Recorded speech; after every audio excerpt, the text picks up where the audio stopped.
Why is the new stuff coming out? Sorry about that. I know the window opened, didn't I? Welcome to Alien Addict. Before we start the show, please go and do all the stuff like the links at the bottom to take to the Patreon, subscribe to the channel, like the video, all that shenanigans. Before I bring co-host and guest on, I found Paul Stobbs out, Understanding Conspiracies, from a podcast called My Family Think I'm Crazy. And it's unusual, I think, in like conspiracy stuff and listening to podcasts and things, where you find people with like what I think is like a proper unique take on something. I find it really refreshing, and I was determined to get him on this podcast. So without further ado, my co-host David Oliver and our guest Paul Stobbs, Understanding Conspiracy. Thank you for coming on Alien Addict. Not a problem. That intro was absolutely terrifying. How long did it take you to make that thing? Oliver's the video guy. An hour today. Honestly, I was there trying to quickly get it up so my people can see it, like share the screen. They probably missed the first few seconds, but that was horrifying. That was absolutely terrifying. I don't know. Well done. Okay, that's all I'm saying. Fair enough. But no, it's good to be here. Thanks for having me. Thank you for Well, I took some inspiration from some of the stuff that you'd said that on some of the podcasts that I've listened to, especially you named a film called Clown, where which I would love to hear about that later on in the show, where that guy puts that suit on, and it's that he's impersonating basically the demon, and that thing attaches onto him. Mm-hmm. And that film is low budget, but it's a really good film. It's freaky. It is very freaky. Funnily enough, I've not actually watched the film, but I know everything about it inside and out from just the research I've been doing. But I haven't got time to watch films these days with having a toddler, But yeah, I'm very well. Yeah. I've seen plenty of clips and scenes and screenshots and read the plot, and it's basically my entire theory just distilled into a cheap B movie. Basically, it's very weird. It's really well done. Like as far as I'm a big horror fan, and as far as like the more lower budget horror films go, it's got some polish on it. It's really good. Yeah. It was actually that particular film which clued me into the whole the reptilian frill and the clown ruffle, because it is specifically in that film. It represents the reptile's spine-filled reptilian frill, and that's as soon as I saw that, I was like, so that makes sense. That's why clowns wear a big silly ruffle around the neck. It's another direct reptilian reference, and that film alone gave me that one little clue. So but yeah, it's a terrifying thing, definitely. Well, I suppose for any of our viewers that aren't familiar with your channel, what's a good box like synopsis of what your theory is, what you write in your book about, and how you got into it? Sure. So essentially, what my work is an anthropological study of folk traditions found all around the world. I came upon the idea, this link through my own years of research into biblical history and alternative histories with the extra biblical texts, that demons are the disembodied spirits of Nephilim. And I indirectly, through my own psychedelic experiences in the past, understood that people who take dimethyltryptamine seem to see jesters whenever they go to this other realm. So I did make a connection in my mind that something to do with Nephilim being demons, people see when they see spirits, clowns, something was there. And then the 2016 clown sightings happened, and I kind of understood that the media wouldn't make such of a hype or put so much attention on this event if it didn't mean something symbolically to them, because everything's controlled within the media from my own understanding. So I tried to figure out, what does the clown mean exactly? And what I figured out through over 7 years, over 42 episodes on a series and everything else in between, is that the clown, or what we call a clown, the image of it, all of its white skin, red hair, red nose, psychedelic clothing, big shoes, everything about a clown is a caricatured symbol created for the sole purpose of channeling demons, in the same way folk traditions around the world have been doing for thousands of years, with very similar aesthetical garb. But what they call them are ancestor spirits, and they wear that garb for the specific reason of being possessed by the ancestor spirits. What the secret society seems to have very cleverly done is invent this symbol we call a clown, which we associate with something silly, something for the children, something not, well, inane, harmless, just for the kids, something just in the background that you don't have to think about. But it's an occult symbol, and the occulted meaning is this represents the Nephilim directly. Everything about it is a reference to and a symbol, a caricatured over exaggeration of Nephilim features. And they use it in their own invocation rituals for the sole purposes of channeling demons. And it seems like there's an agenda as of late to push it on the public to also start to dress this way for the same reason, opening up those gateways, creating channels for the demons or the Nephilim spirits to find ways back into our realm. And that's it summed up very quickly. Yeah, well, even when you talk about this like push to try and make us dress this way, even if you take sort of the clown part out of it, you've always got that sort of bombastic, like futuristic way, don't you, that comes in, sort of dystopian films and things like that. There does seem to be this pre-programming that we will look ridiculous in the future. Yeah. Mm-hmm. I mean, I think the Hunger Games was a great example of that. Yeah. The Capitol, they have the Capitol Couture, you know, and it's this drag queen-ish looking over-the-top aesthetic of bright colours, clown makeup, and they all have their own colour and theme for each district, as they would call it in dystopic future. Mm-hmm. And those who dress this way have the power and are in control. So metaphorically speaking, that's kind of the agenda at the end of the day, to have the Nephilim that once were kings and rulers of the ancient antediluvian past to position themselves back into those places of power in the world through vessels they can control in some way. So those vessels, the more they reflect the way they look, the more easy it is for them to be within their vessel, let's say. So that, like I said, this is the purpose of dressing a certain way in other cultures. It's this big in Africa more than anywhere, but it happens on every continent. But the idea of dressing like the thing to attract the thing into your body is pretty much the norm everywhere on the earth. Some cultures do it because they think it can scare the thing away. So they're still doing it in some way to reflect the monster. So they're still dressing that way because they know that's what they look like. But they're trying to trick the being in some cultures to make them think they're one of them so they won't hurt them or something like that. That's called apotropaic thinking. It's an ancient practice that goes along with the channeling practice, the shamanistic practice of dressing like a clown to be possessed by ancestor spirits.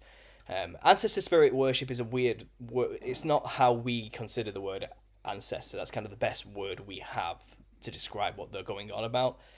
They wouldn't use the word ancestor in the way we would. They consider ancestors to be far more ancient than just their grandma or granddad or a great auntie or uncle or something. They consider ancestor spirits to be the progenitors and creators of their entire civilization from the ancient past, the old ones, the old gods, which would be the Nephilim, who put themselves in those positions of power when they were around in physical form.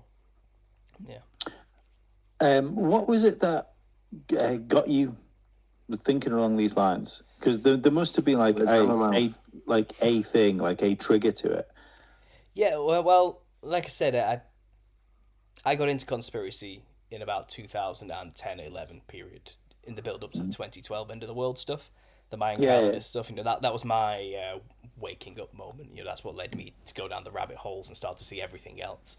I think there's a lot of us there, isn't it? That sort of after 9/11, then into the Mayan calendar time. That's probably when I started sitting there in front of YouTube for hours on end watching videos of various people.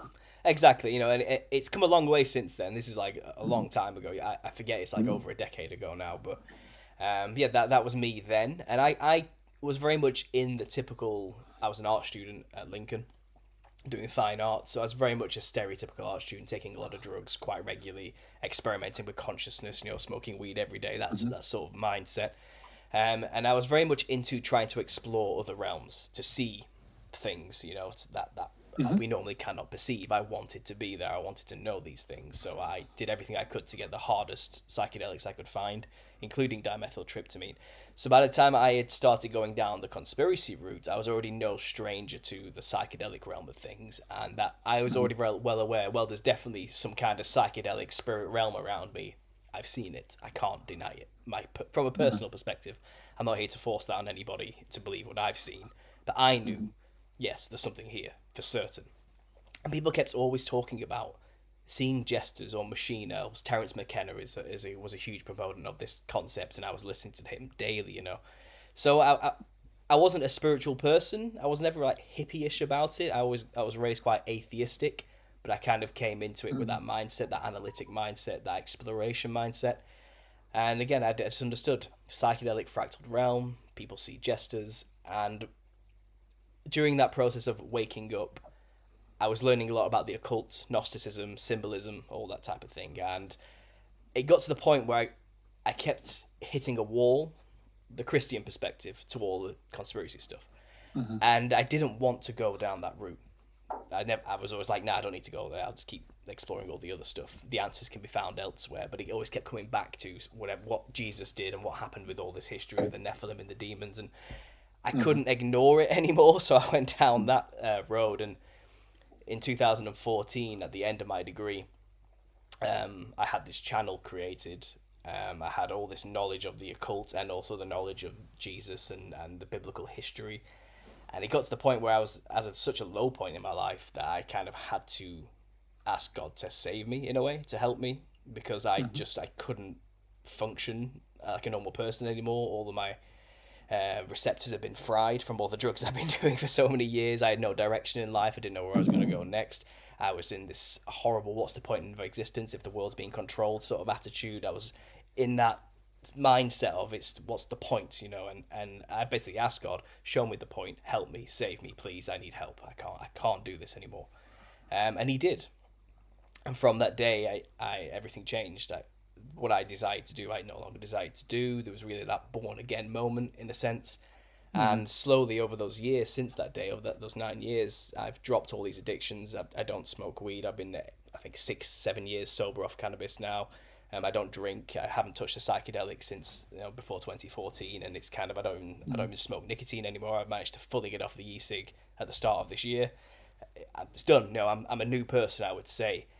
But during that time when I was coming off these drugs, I started to be heavily attacked, demonically speaking, and I wasn't aware of just how insane the spiritual war we were in was until it started to happen to me. You know, you always hear about these things from other people, but when you start having these visions where darkness seeps in from every angle and you feel your own soul being ripped out of your body, and then calling on Jesus to help you suddenly stops it, that'll change a man. You know, that'll make you think twice about what's really going on here. But that was one thing. But another thing that happened to me, I kept having these weird psychedelic flashbacks, they would call them, where you go back to the DMT realm for no reason whatsoever years after the fact. And it happened once where I basically ended up seeing these jesters people were talking about. It must have been around 2015 period, a year after I had, given myself over to God. I'm sat there doing nothing of import whatsoever. Well, probably watching TV on my dog next to me, doing nothing. And then suddenly my vision's just flooded with this vision of a tall, giant, black and white fractal pattern jester monster thing in this psychedelic fractal DMT realm, which I was very familiar with. I knew where I was instantly, but I was confronted with this monster. And it had this big, wide, purple-lipped smile with these huge Egyptian-style glowing purple eyes, and its head was shaped like a jester's cap, but its skull was just shaped like that. It wasn't wearing a hat. It didn't have some weird leotard on with psychedelic harlequin patterns on. Its skin was that colour. Its essence was that shape and pattern, you know. It was in a weird, ethereal, disembodied type form, but it still had that silhouette of something akin to a human form, but it wasn't human, but it was a giant. And then I was back. And after that, I was like, what the hell? What did I just see? I didn't know what to do with that. I put it on the shelf of wonder in the back of my mind and just moved on with life. You know, you don't know what to do with that type of thing. You just leave it, you know. But then these things started to happen in my own research. I got heavily into the research of Gary Wayne and Rob Skiba and just the Book of Enoch, things like that. And I heard about the Watchers mixing with human women, creating giants, these Nephilim creatures.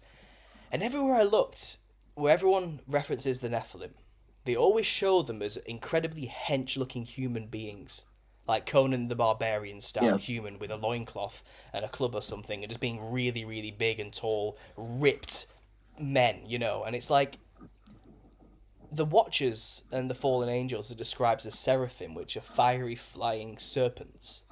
Something like that mixing with a mammal wouldn't look like a human being.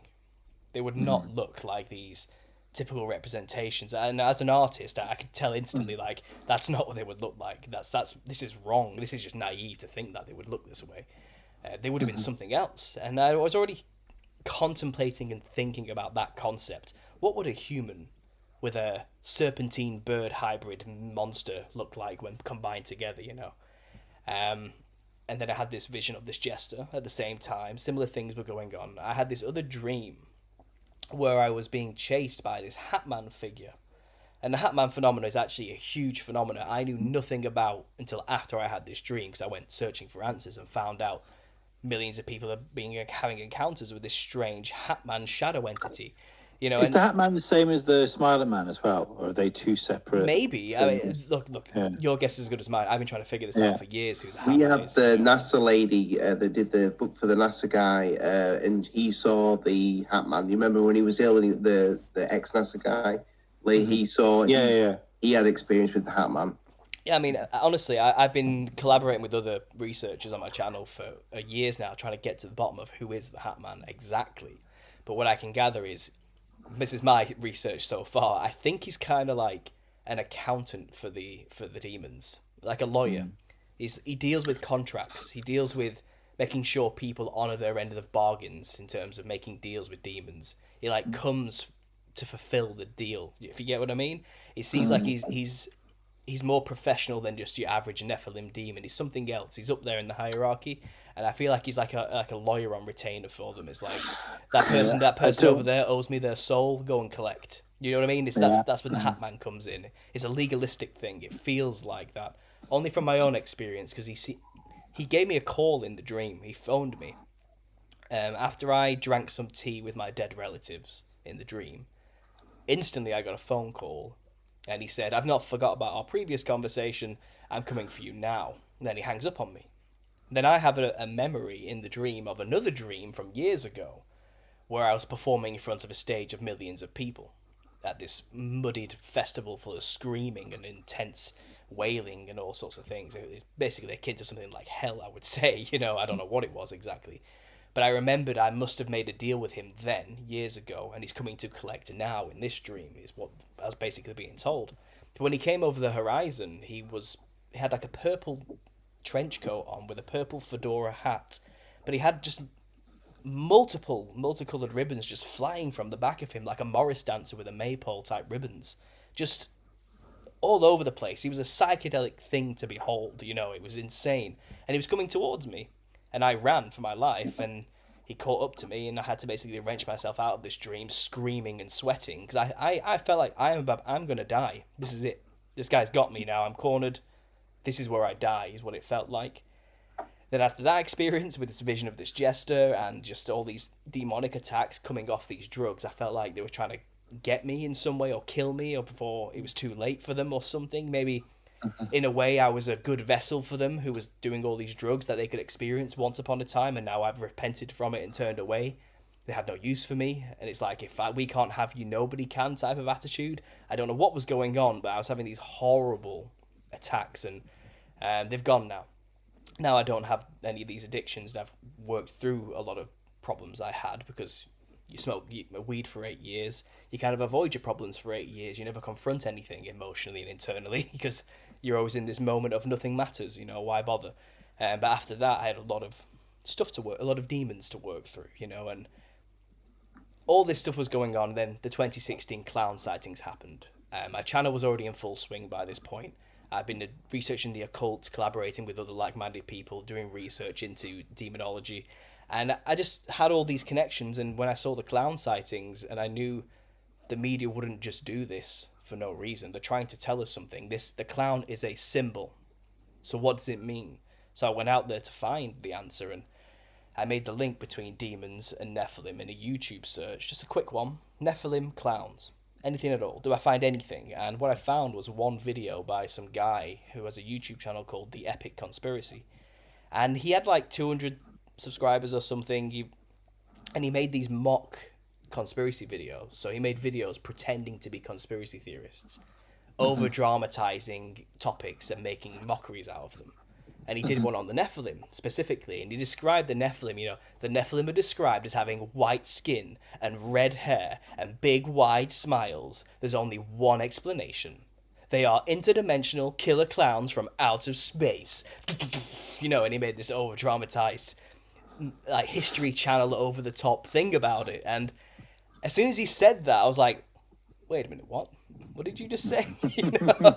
And I rolled with it. He was taking the piss, but I rolled with it, and I realized, no, actually, if you start scratching under the surface of this, it just keeps going down. And it turns out, if you don't even want to go off the Nephilim stuff that I'm talking about, the Harlequin is literally inserted into theatre as a representation of the wild man of Europe, who is a Nephilim demon. So historically speaking, even without anything I've ever done into the whole representing Nephilim through the clown symbology, the proto-clown is a representation of Nephilim directly, historically speaking, and it's not even hidden, So that's just one facet, but that's how I got to it. That's where it began, and like I said, 7 years later, it just kept going. It just kept going. One thing I said to Lee the other day, because I said this guy's stuff's great. I said I've been binge watching it, and I can remember I'm 43 this year, and I don't know how old I was when it came out, but I must have been like in my early teens. And when I draw, I used to do a lot of drawing all the time. I wish I did more now, but I just editing and stuff like that. That's my art now. But I was quite artistic, and when that film came out, I couldn't stop drawing clowns, and I couldn't figure out why. I just wanted to draw clowns over and over again. And I can remember having some weird dreams as a kid. There was one of this giant blue thing in the garden. It must have been, that was probably before it, but it brought back memories of stuff like that. And it got me thinking, because you have said a few times, why are children? Can you name it? Can you think of a child that is actually happy when they see a clown? And I can't remember ever being happy with clowns. I don't know if it ruined it for me, but clowns they're not friendly looking things. No, it's funny actually. Coulrophobia, the fear of clowns, it's not like the biggest fear in the world, but it's like top 5, which is incredible for billions of human beings. It's up there with one of the biggest fears that people irrationally, they say, have. But when you consider my aspect and my research, maybe what we're actually dealing with here is like a predatory prey response, because these things were predators at one point in our ancient past. They would have been eating us. We would have been food to them.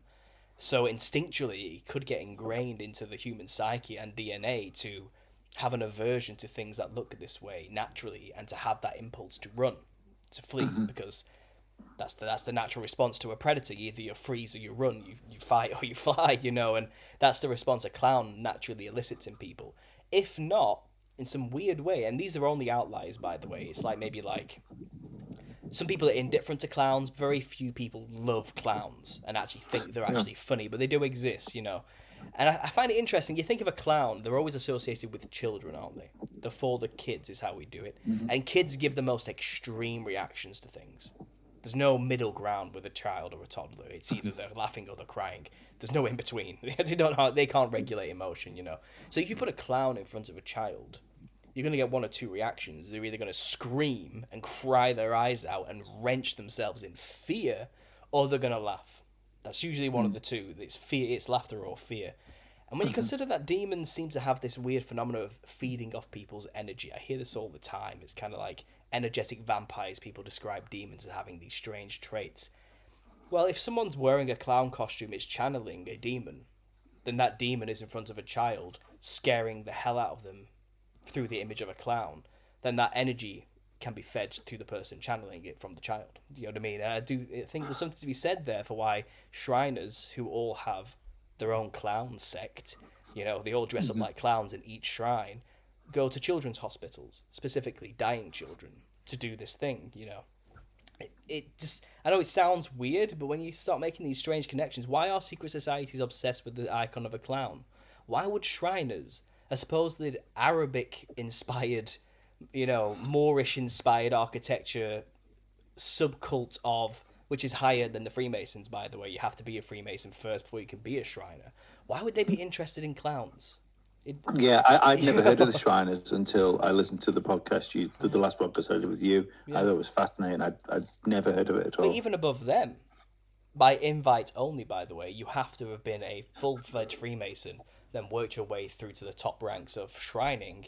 You could be invited to the most highest honor of being a jester, the Royal Order of the Jesters, and only 13 people are brought in every year, and you have to be chosen. If you ask, you'll never get in.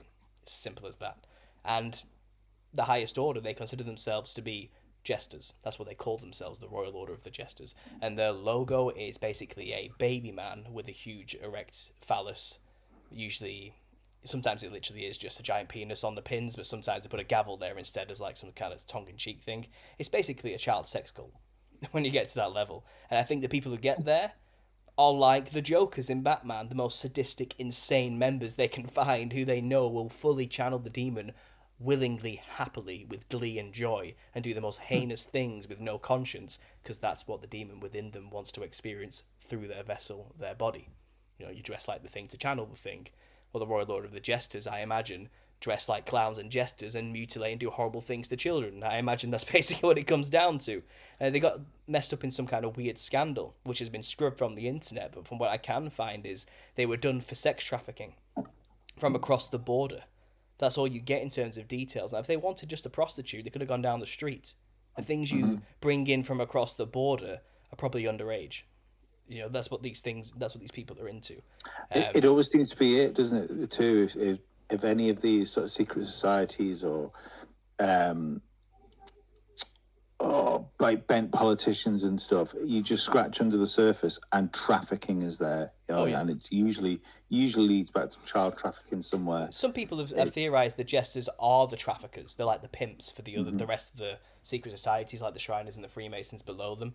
They're the jesters are the ones you go to get the children, to get the adrenochrome, to get the drugs, to get all the things that they want for their parties. They're like the fun guys that you go to get all the stuff for the crazy, wild, satanic stuff that's about to come. They'll supply the things, There's loads of theories about what the Royal Order of the Jesters do, but you'll be hard pressed to find any information. It's a secret society. They don't give those kind of secrets away so easily. It really Have is. you ever found any people that have been linked to it or in it?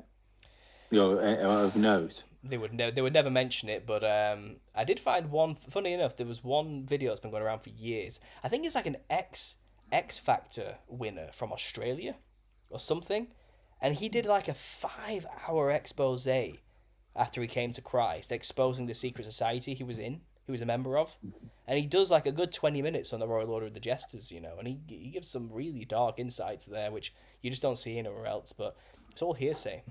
You don't actually know what's going on in these places, because they are really occulted, the most occulted society out of them all. And I find it interesting that the highest order, they call themselves the Royal Order of the Jesters. When you consider what I'm talking about, it fits in. It's right there with everything I'm going on about. Yeah.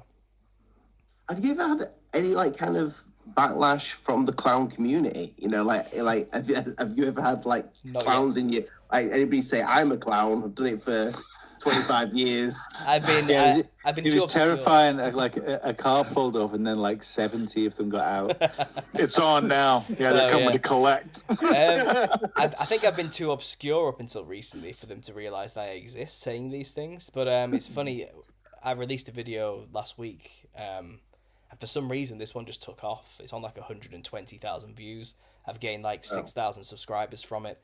And as a result, I've noticed on Twitter now, people are saying things like the Nephilim look like clowns, and anyone who's a clown who posts their stuff, I just saw one recently which was posted, and I was tagged in, and it's some guy, some very androgynous looking guy in full clown makeup, sat in his car saying, I must pay taxes and I must work and I must do all these things. Is it not enough that I make people laugh? Is it not enough that... And he's saying some really weird, entitled, satanic stuff, you know, in a really weird way. And he says something really, really occult and obscure that I don't understand. It must mean something online and some weird subculture he's in. I don't know what it is, but he references something very bizarre in it. I can't remember what it is right now, but just go to my Twitter, yeah, I posted it, you'll see it there. But a few people underneath there have commented like, yeah, this guy's possessed by demons, look at the Nephilim look like clowns. It's spreading, you know, I don't have to do anything anymore. People are just saying it to people who dress like clowns now. So we'll see what backlash I end up getting, because it'll inevitably lead back to my work in the end. So so far, not much. No, I've not had many people point out to me that what I'm saying is wrong. I've had a lot of people, juggalos included, coming to me saying, what you're saying makes a lot of sense, and it's answering things I've never thought about before, which fit perfectly in their own experiences, being people who dress like clowns quite regularly, people who go to these, you know, and they're saying, actually, you know, now you've said it like that, it makes sense of a lot of my own personal experiences. I do get a lot of messages like that, you know, so funnily enough, maybe I'm actually helping people come out of clowndom, if you want to call it anything, but it's a weird one, because I think a lot of people are ignorant. They don't know that that's what they're doing. They literally think, I'm doing this to make children laugh. They have good intentions, you know what I mean? Not everyone who dresses like a clown thinks or knows that they're inadvertently thinning that veil and portalizing themselves for demons. I don't think they realise that, but I've yet to meet many clowns online who aren't a little bit sus. I'm not gonna lie. You know, they're all a bit strange. They all have something weird going on. So I don't know. I think a lot of people fetishize it today as well. It's getting really weird. Yeah, I knew a guy that used to do like a clown act, and it was one of those things where you knew he was oddly enough he was our local butcher, but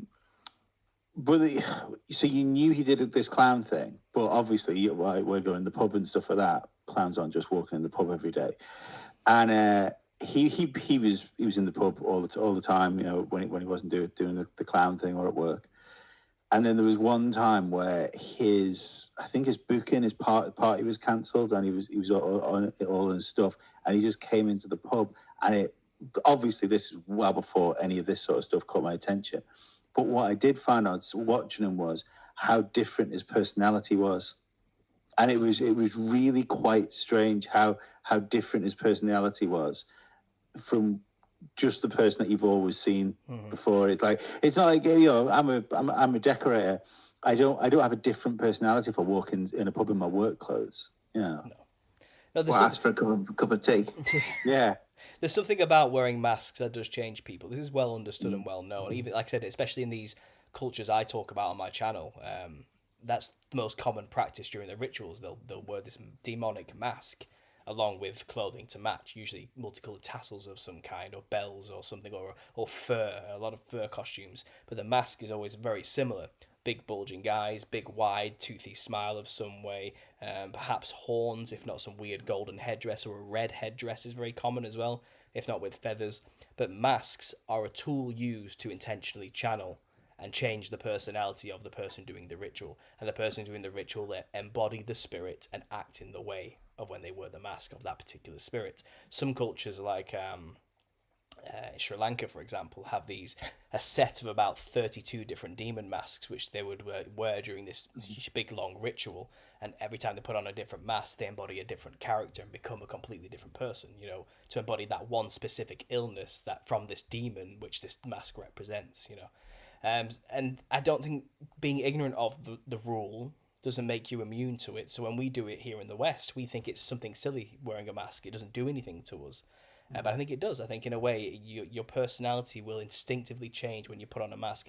Not simply from the anonymity it brings alone and the confidence that can give people in the psychological sense. That's usually what people go to in the secular world. You know, psychologically speaking, putting on a mask will make you act in ways which you otherwise wouldn't, because you feel the confidence of the anonymity.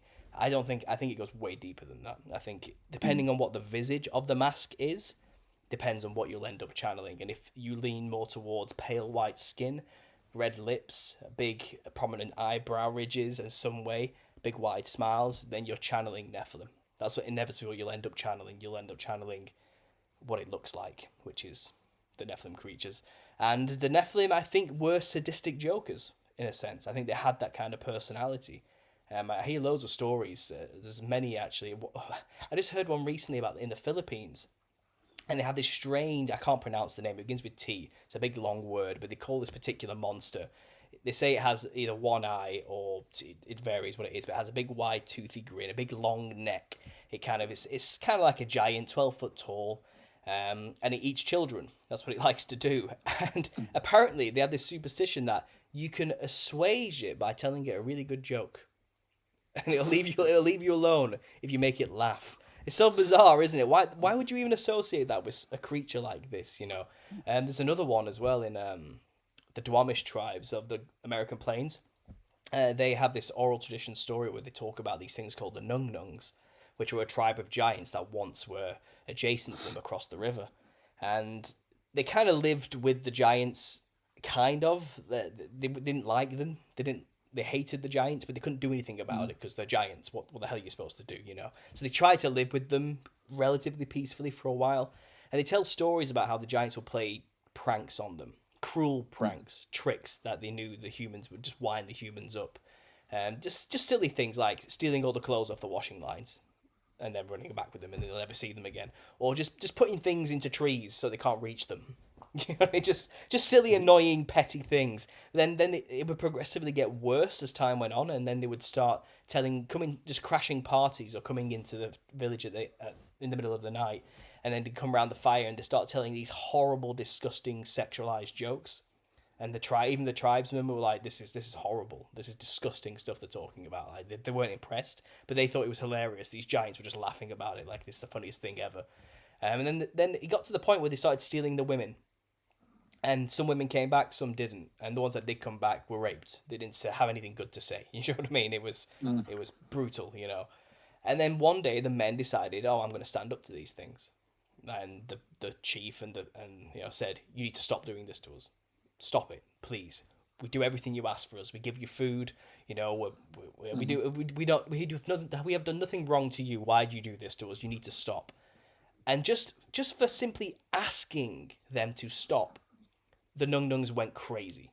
How dare these pathetic, tiny humans stand up to us and speak to us like that? And they just decimated the tribe.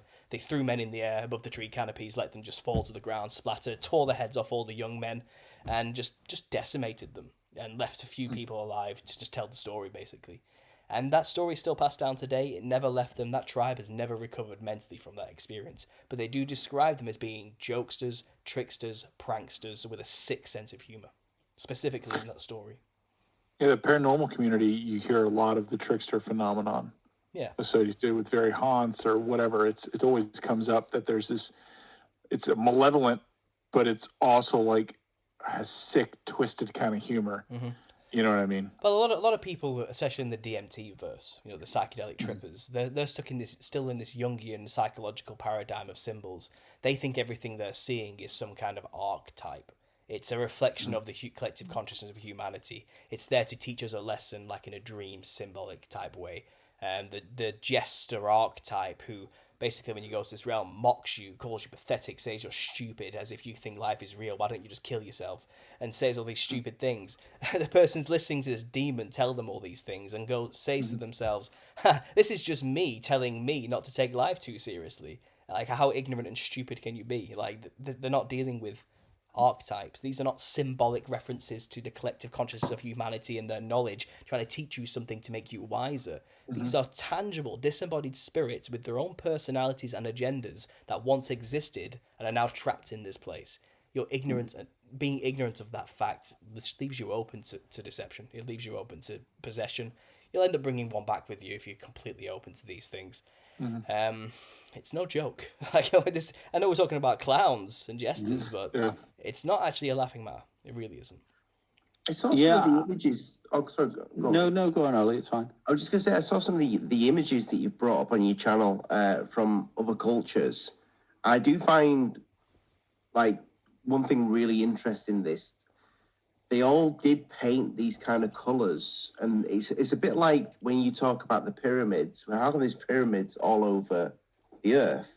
well, how come these different cultures that didn't meet each other were drawing these creatures with white faces, with these kind of like eyes and these big smiles and big teeth? It's quite convincing to the theory. It's monolithic. I understand how it sounds. A lot of people have been offended with me saying, "Oh, so you're saying just every culture out there is just worshipping demons? How stupid! How like myopic of you to be so naive to human histories. Every culture, they think every culture is unique and different and therefore separately true. They're not. I know. I don't like. I'm not trying to be cruel. I'm not trying to put other people's cultures down. But you'll find we have a shared human history. Like all of human history is the same one story, just with different stylistic cultural ways of representing it. And that's what my work's trying to show. We all encountered these creatures. These creatures dominated us on every corner of the earth. No matter where you were, they became the kings and rulers. And we all have our own mythologies and stories to describe these things that do vary slightly, and because everyone had a slightly different experience, the earth's a big place. And these Nephilim interact with humans in many different ways, and they would have had slightly different forms. Reptiles don't all look the same, but they're all reptiles. There are variations in the way they represent these creatures, and they all call them different things, but they're talking about the exact same creature. It's the Nephilim, and they all use similar aesthetical, stylistic choices when creating these outfits they wear to channel them. And you'll find that they have a base, white skin, polka dots, red lips, wide smile, large eyes, red headdress in some way, shape or form, ribbons, psychedelic coloured clothing, some ways of making the skin patterned like a snake or a serpent or an amphibian or a bird. It's always the same. Just with a little unique twist. I was listening to a lot of stuff like before this show came up, and I can't remember now because I listened to so much. I can't remember whether it was something I listened to on your channel or not. Did you do a short video about dragons, or was that somebody else? I did talk about dragons on my channel actually. Yeah. Was it you that pointed out that if you stuck a load of people that had never spoke to anybody else somewhere in the world, and you just launched them somewhere, didn't have contact with them for like 6,000 years, went back, they would have their own dragon myths because everyone has a dragon myth, for instance. That wasn't me. No. No, I just thought it was a really good way of rounding up, like the like you say, the shared history and shared fears of various different things. What part of like the human psyche does everybody end up with like these like reptilian style predators that are there? Because it really makes no sense. Mm-hmm. Well, some people think they're good guys. Some people think they were bad guys. It depends what perspective you viewed them from at the time. Like some people venerate them still today. Other cultures fear them and want to scare them away. I mean, but the point is, they all have this same myth that, and this is what I mean. Some of them are highly more stylized than others. So, the Enoch would say watchers came down from the heavens and mated with human women. But then some culture would say Father Sky came down and his fertile rains mixed with Gaia, Mother Earth. It's the same story, but it's just a highly stylized, symbolic version of talking about heaven mixing with the earth and creating giants, monsters, hybrids of some kind. I mean, if you go to the Wangina, for example, in the Kimberley region of Western Australia, now, Australia has about 3,000 different tribes of Aborigines. Okay, so this is just one story, but they all share a cultural same visage of the rainbow serpent in the sky. The rainbow serpents were the ones that created reality by moving through the land with their bodies and creating the troughs and the meadow, the hills for the mountains. But it's also these strange rain gods came down or were created through the rainbow serpent mixing with the earth in some way. And then what we have are these human rainbow serpent hybrids called the Wanginas, which built civilization for that particular region. They built the cities and created their culture. They are their ancestor spirits, but they're not human. They're not described as being human. And what they do to still honor these ancient creatures that they consider the builders of their reality is they paint them on the walls, and they repaint old rock paintings that have been there for thousands of years. Every year they do them again over the paint to make sure they stay there, because it's said that when a Wangina died, it crawled into the cave and painted an image of itself. And these things, I am not allowed, in the eyes of the Kimberley region, to paint a Wangina. it's so sacred to them that they would call it cultural appropriation, and they would try to sue you for even trying to do it. Like, only their shamans are allowed to paint the Wangina. Because of that. But if you look at a Wangina, in fact, if you go to my channel right now and look at the thumbnail for this video I've done, it's a clown. It is literally a clown. It has polka dot clothing on with a white neck ruffle. It has white skin with big black eyes. It has a big red halo afro, and it's wearing a clown costume. It is a clown as we would describe it today, but this is ancient, and they wouldn't call them a clown. They don't have any concept of a clown in their culture. Like, it's not something. It's how we've copied it. What we have done is looked at these patterns throughout all these cultures, and we've incorporated it into what we call a clown here in the West. They've purposely created this symbol based off of all of these other cultures' ways of representing the Nephilim. And, you know, the Wangina is a very specific, identical clown-looking creature. Just type it in, you know, it's terrifying how much of a clown this thing actually looks like. But it's a sacred, ancient serpent offspring of the rainbow How do you spell Wangina? W-A-N. W-A-N. D-J-I-N-A. No, I would have never got that. I One. would have never got that. You definitely want to. It's a Wangina, yeah. Oh, wow. Once the D was in there, I was like, I Yeah. lost. I'm out. You found them? So the idea of clowns being put out into like pop culture and stuff like that. Do you think that was just done as a way of like worshipping these things in plain sight? Yeah, it's a way of normalizing it in our own minds and getting people to venerate them and idolize them in a way. It's a bit of pre-predicted programming for when these things manifest back into our reality, perhaps. But I think it's just a way of getting people to dress like them. You know, if you popularize the clown in modern society, every Halloween you're going to get plenty of people dressing like clowns during the time period where the veil is supposedly the thinnest, during Samhain, as they call it. You know, that's what the Celts believed. The veil between the spirit world and the physical world is at its thinnest point during the winter solstice, specifically Halloween period, which they called Samhain. So if you can popularize a clown in media every so often to make sure the next round of Halloween goers will dress like a clown, brilliant. So that's why you always see a new Joker rendition every 3 years or so. That's why it always gets its reboot, you know what I mean? That's why the demonic clown thing is highly popular. The Terrifying movie that's come out and just had its second one come out as well, Art the Clown. You've got to popularize these things in the minds of people, and the more people they can get dressing this way, the more channels they're opening up. This is why I believe in... just at the start of this year, they did try this once in 2019. They tried to introduce clown fashion on the runways. And in 2019, it was actually rejected. People were like, what are you doing? This is stupid. This looks terrible. You know, we're not going to make any money off this. No one's going to dress this way. But then in 2023, just this year, they did it again. And it's been open-armed. Everyone's clapping. This is so avant-garde. Everyone's... Clown fashion is the fashion of 2023. We want people dressing like clowns, and if you don't dress like this, you're behind. You're not fashionable. And I'm not joking. Type in 2023 L clown fashion runways. People dressing like clowns on the highest end runway fashion shows in France. You know, legitimately trying to dress like a clown and say this is how people should start dressing. This is fashionable now.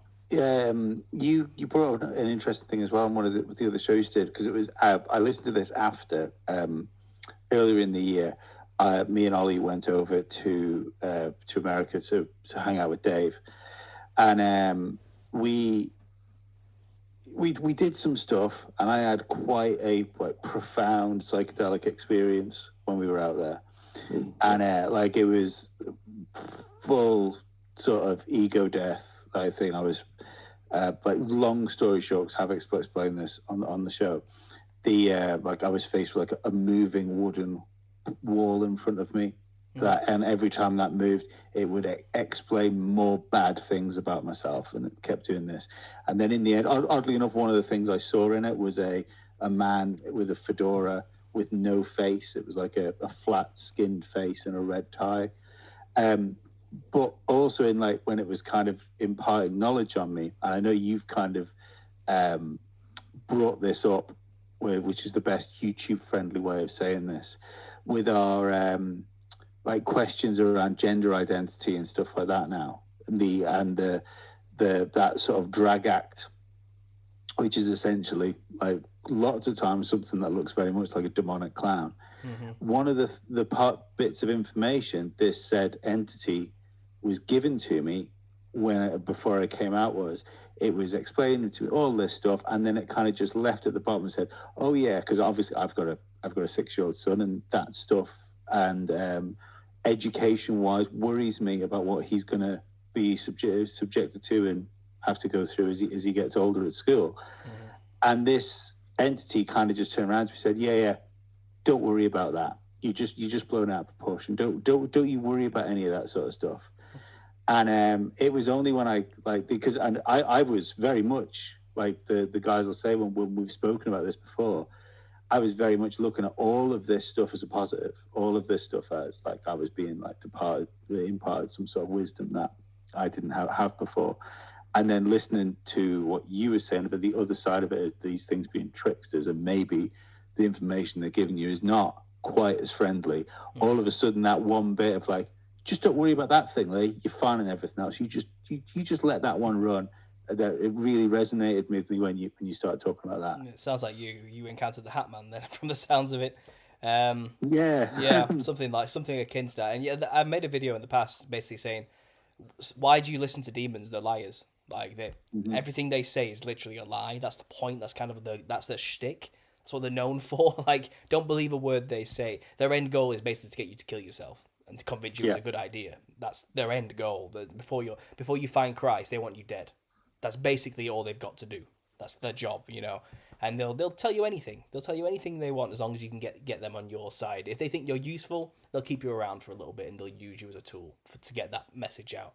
But yeah, it's interesting to say, oh, don't worry about that. That's nothing. That's fine, Yeah. But there's definitely an agenda. I myself, me and my wife, my son's only 2, but we're not putting him into school. No way. Absolutely no chance. I'm not putting him through that machine.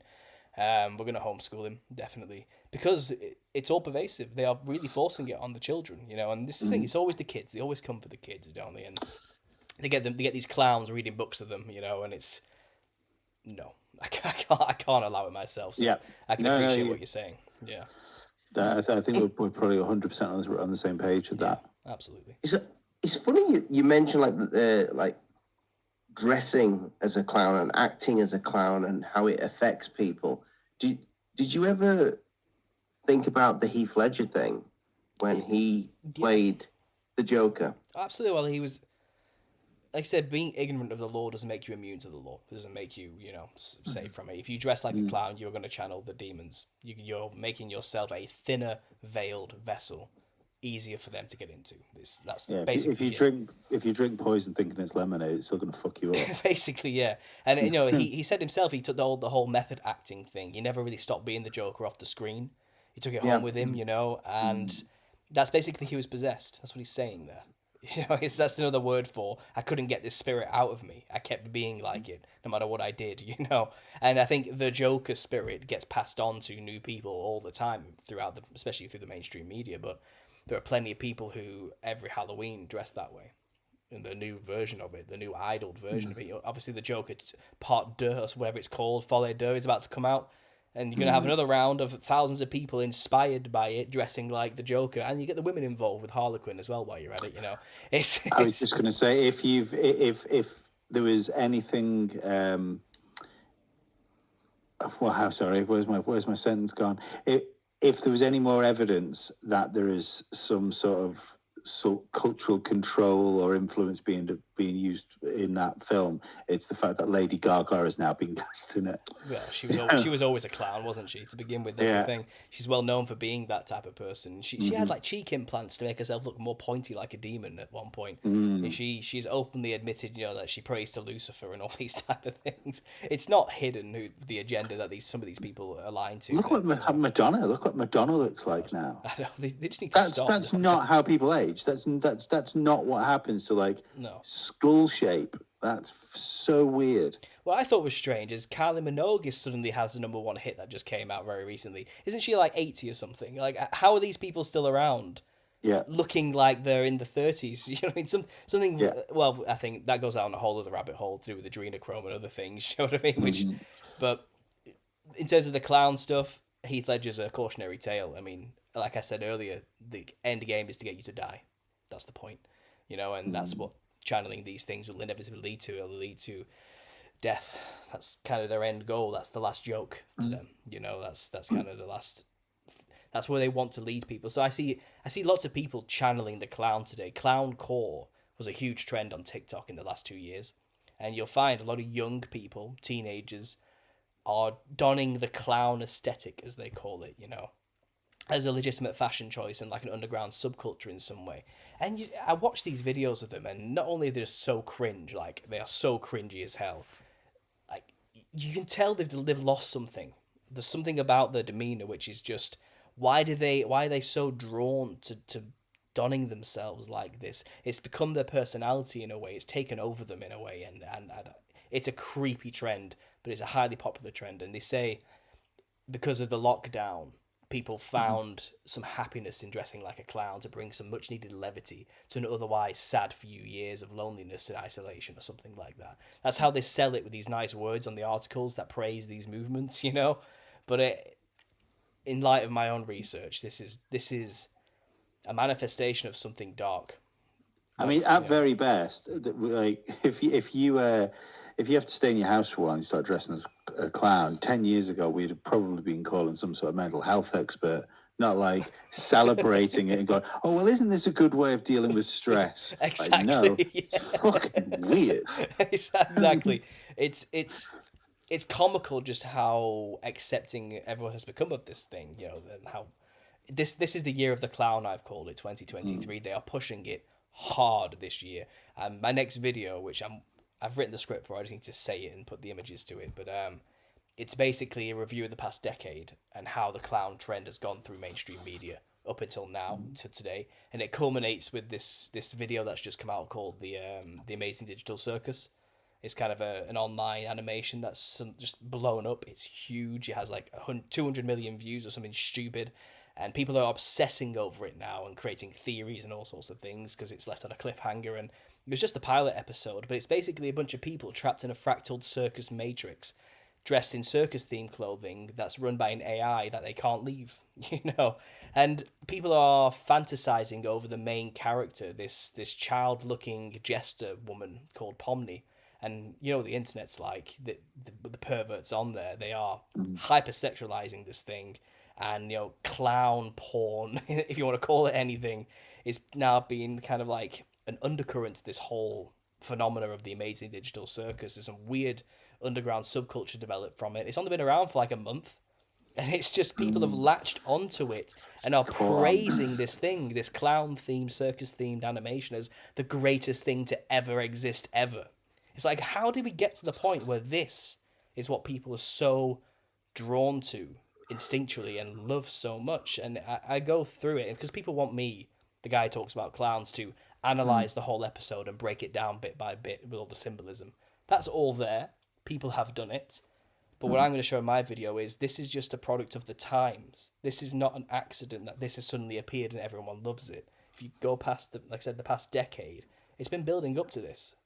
And like I said, this acceptance and love of clown-like imagery has been programmed into us. Well, them anyway.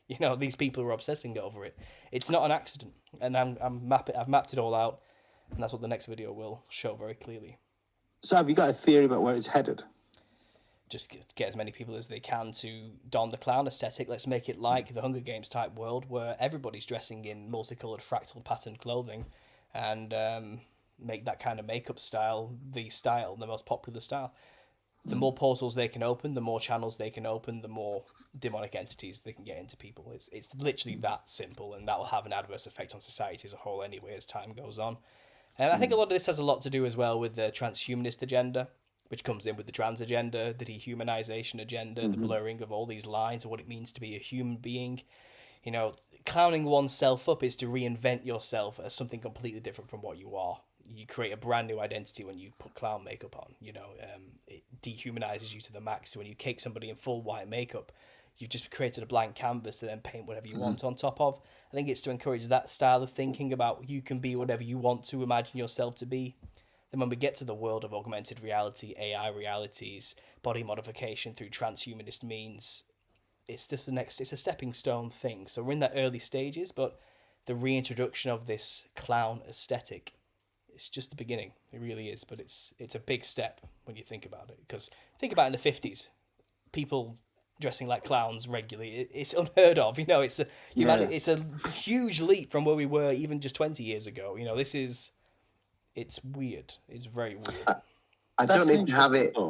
So sorry, just quickly, it's an interesting that you talk about putting masks on and like creating new identities, and that leaving you open like to demonic attack. Yeah, it makes you wonder, like, for virtual reality, there can be no finer example of putting a mask on and becoming a different person.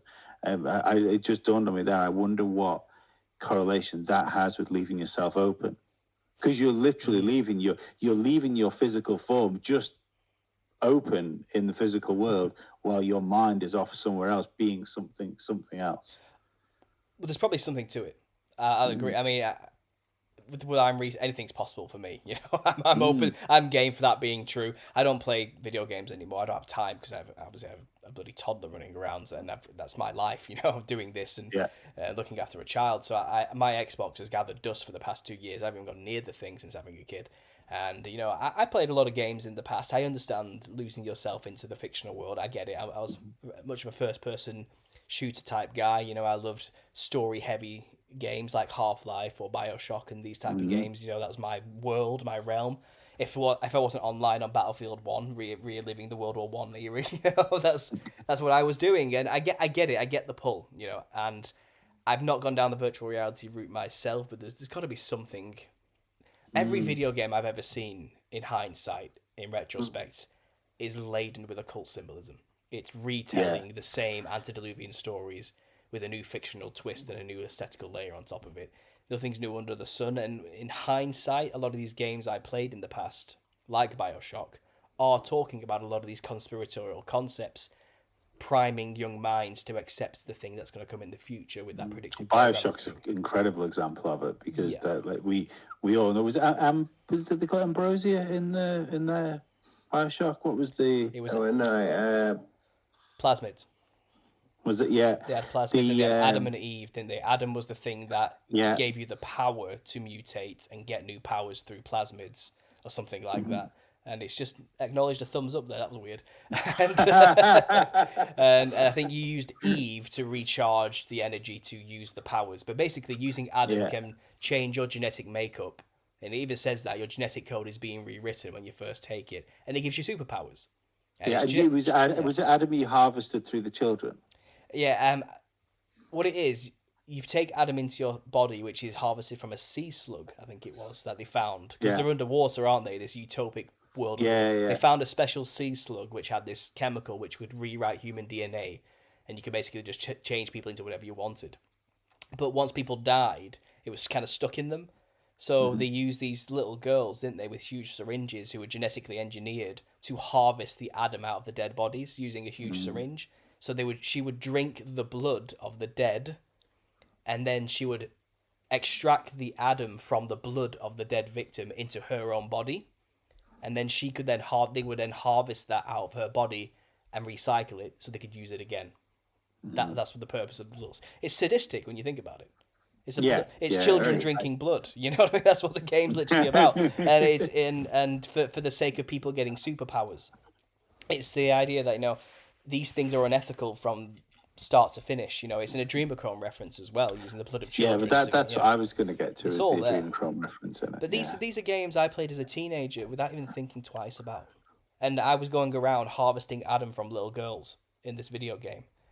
Think about that concept, and thousands of millions of people have done that. And I did just going to say that I finished it without harvesting one of the children, and I didn't think about it. No, I didn't.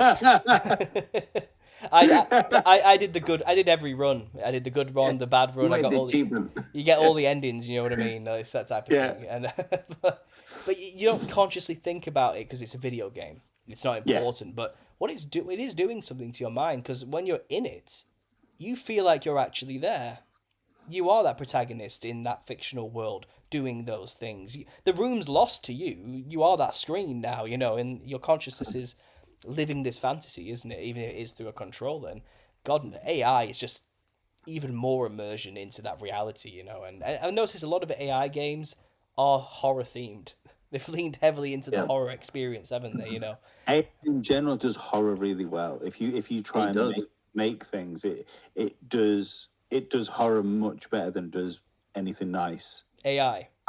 Yeah. Oh yeah. I had I had a conversation with we did the Christmas photos like we do every year at my mate's house, and he's like he does Photoshop and that, and I just said, have you messed with any of the AI stuff? He says, yeah, it's not that great on Photoshop, and some of the stuff it just doesn't do well when it comes to families and being nice. But when I was doing the thumbnails for these, I mean, I've got some runner-ups here that nearly made it into the thing. Wow. And like these things this was the one that I ended up using. I just took the red nose off and changed the skin and made the frill like reptile frill. Yeah. But yeah, you can easily make, for a channel like Alien Addict, it's ideal because you can just you can make alien monstrous stuff so easy. It's the easiest thing to make. Just does it so well, but yet it can't do human hands very well. No, well, I have a Telegram group with about 500 people in it, and there's a member on there called Robert, and he's always posting his AI renditions of what the Nephilim clowns would look like. I use a few of them on my own thumbnails. I've seen them. Yeah, I've seen you going through them. He's brilliant. I don't know what prompts he is using, but that thing knows what those Nephilim look like. Like, he has nailed it. And what you've just come up with there was on it was it. You know, that's pretty much it. Like, imagine a human reptile hybrid, and that's pretty much what you would actually get. A lot of people think lizard men would look green and boring with just some gold eyes or something. This whole reptilian phenomena, but no, what they would actually look like is insane. They would be extremely colourful. They would be terrifying to behold, and you know. Feathers would be involved in some way as well, you know, bright, colourful features as nature tends to be, and those images you just showed me there, were terrifying. But pretty much it. And AI does do horror, like you said, extremely well, and it always does seem to lean towards scary smiley monsters whenever you try and do anything with it at all. I don't know what's going on. Have you seen the Azavora animation, the Capital of the Conformity? Did you see that one? No. Right, so he made his own animation where he made his own Bioshock style, actually, retro-futuristic styled animation using nothing but AI and Midjourney. And it's about a world of conformity where people put on these white smiling masks and basically give themselves over to the society and lose their individuality. And everything he's created is like Nephilim trapped in a fractal circus world in some way. And there's something weird about AI. People say it is literally just channeling demons. I'm not so heavily in that world myself, but there's something about it. I don't know what it is. I don't know what it's showing us. Dave, have you got the thing you sent us as a bit back with the what? I can't remember what it was. But the AI. I speak English, Ollie. I have no idea what you're talking about right now, but I do have that thing you sent us the other day. What AI's impression of? I can't remember what it was. It was some sort of weird eyeball thing. Oh, angels, champ. Angels, the biblically described angels that AI interprets. Yeah, that's crazy. Yeah. Before we jump to that, though, so Orphan Reg's question, are we empowering these entities by focusing on them, giving them more coherence by our focused attention? Probably, but we're also getting them clicks, so, you know, you got to weigh it up. We got to get subscribers somehow, Sasha. It's funny, actually, the last podcast I was on asked me the same question. And I don't believe simply talking about them gives them power. I think you have to channel them through the means I've explained. If anything, what I'm doing right now is not in their favor in any way, shape, or form, because it's exposing what they actually their real intentions are, and also me pointing out the fact that they are a defeated enemy that you can literally cast out in the name of Jesus Christ. That they're done for. They're not even going to bother coming near people who they know have that knowledge to do that. They prey on the ignorant. That's the point. They prey on people's lack of knowledge. So now I've said this, I think talking about them is not a problem. It's like you can't be fooled by a magic trick once you know how the trick is done. We're talking that. I believe that's how it actually works. But if you dress like a clown, yes, you will end up channeling them, but if you just talk about them, you're not giving them power. I'm not venerating them by simply talking about them, you know. I think it it's works just, it's like anything, isn't it? You can educate people, or you can radicalize people. For every like 10 people that might think, do you know what? I'm not going to dress my son up as a clown this Halloween. You're going to get one person that's already sat in his bedroom, that's already unhappy, that's going to go, I'm going to try and lean into this. Yeah. That will then start trying to do it. It's just what happens. I mean, if I was sat here giving a are. sermon about the almighty clown and how one should venerate the clown god, then yes, my words are giving them power, and certainly that would encourage people to go ahead and dress more like clowns, just like, you know, the Juggalos love to do with their the dark carnival mythology, and they have mythologized and made their own religion out of the clown, you know, and being down to clown. And they have created a cult through their words, their magic, and their songs, which encourages people to channel more demons and dress like clowns. I'm saying that's ridiculous. Stop doing it. It'll only kill you in the end. Get Jesus in your life. So I don't think I'm giving them power, you know, personally. No. I take it Red Nose Days banned in your house. I was never a fan of that anywhere, ever. And I never really understood it growing up as a kid. And I didn't realise it's kind of a global thing. Like, all the Western Hemisphere, all the Anglosphere does it. America does it. Canada does it. You know, and we in Europe do it. We in England and Europe does it as well. I didn't know it was that far spread. I thought it was just a British thing. I thought Red Nose Day was just something we did in England. And I've discovered it's everywhere. Again, everybody once a year to put a clown nose on and dress like clowns. Like a ritual every year at the same time. Yeah. The whole world dresses like a clown, or a good proportion of the Western Hemisphere. The charity goes to children, does it, I think? It always goes to children. Is it Pudsey the Bear or something like that? The one No, that's children in need. Is that children in need? Yeah, comic relief is. Is it comic relief? Yeah. It's the same thing, isn't it? It's the. It's either starving kids in Africa or children in hospital. It's always one of the two, isn't it? I just remember the old adverts they used to show every 20 minutes during the comedy sketches. Yeah. I haven't trusted any of that since the Savile stuff come out. Exactly. No, yeah, because when he was so involved in all the British children's charities that you go, what the fuck was going on there? Yeah, I think didn't they just release a British thing? I don't watch TV. I don't know this. People tell me these things. I just see an image somewhere. But I think they've just done a thing on him where they're retelling his story in the BBC with an actor playing Jimmy Savile, what he was really like. You know, it's like a mockumentary in a way, or a dramatized version of his life. And someone sent me a screenshot of him dressed like a jester in a hospital with children, or something like that. in that fictional made up rendition of his life. The actors dress like type in Jimmy Savile actor dressed like jester in hospital. Yeah. Maybe something will come up, but someone did send me that. I just found it interesting that they made that connection with him as well, to be honest. I don't know what his affiliation exactly was with secret societies, but he was definitely involved in he was in the club, whatever it was. Oh, definitely he was in the club. Oh yeah. I mean, when you're talking about that what did you call it before? The Court of the what? The Royal Order Shiners. Yeah, the Royal Order of Jesters, yeah. I mean, that if there was some sort of procuring of children going on with these people, that would suit him down to the ground, wouldn't it? Well, maybe it'd be good for me just to give a very brief description of the history of circuses and shrining and secret societies. Yeah, absolutely. So you can get an idea of, I'm not just talking out my ass here. There's actually historical precedents for the creation of this symbol. But if we go back to, let's go back to just before the collapse of Rome. I'm not going to go through all 1,000 years of history here, but we'll very briefly summarize that there were performers and clown-like characters all throughout history since human beings have existed and needed a good laugh. They've always existed, okay? Fools and jesters of a sort.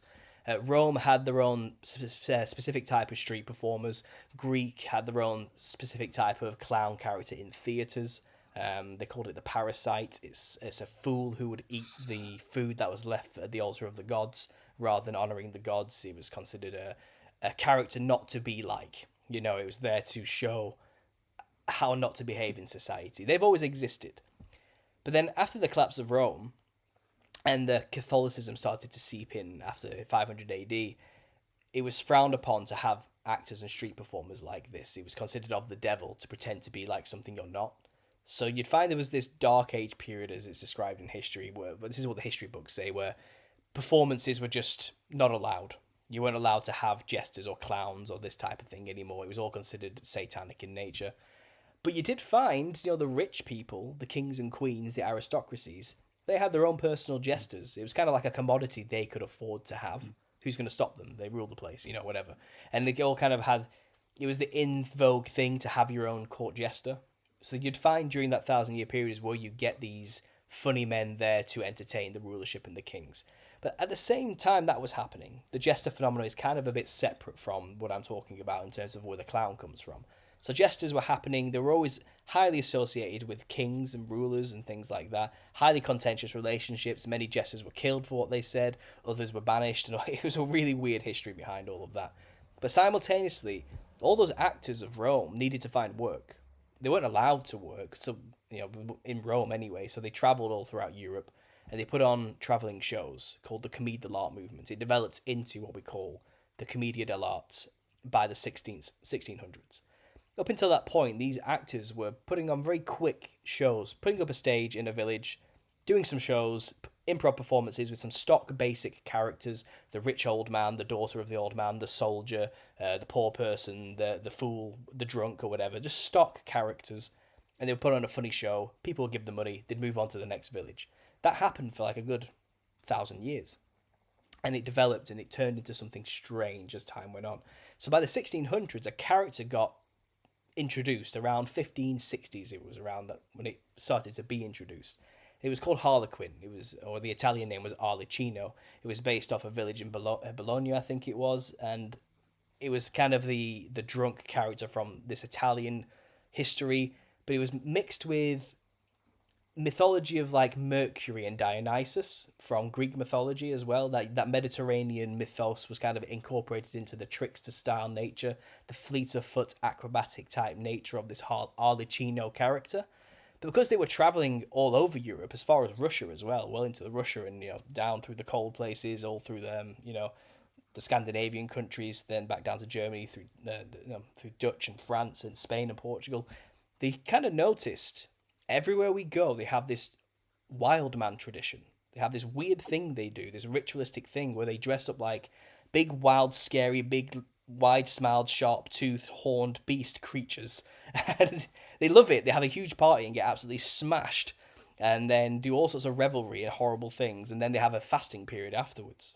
Extreme excess and then fasting. And they all did it. They all had this common shared history, no matter where they went across the continent in Europe, where they have a wild man.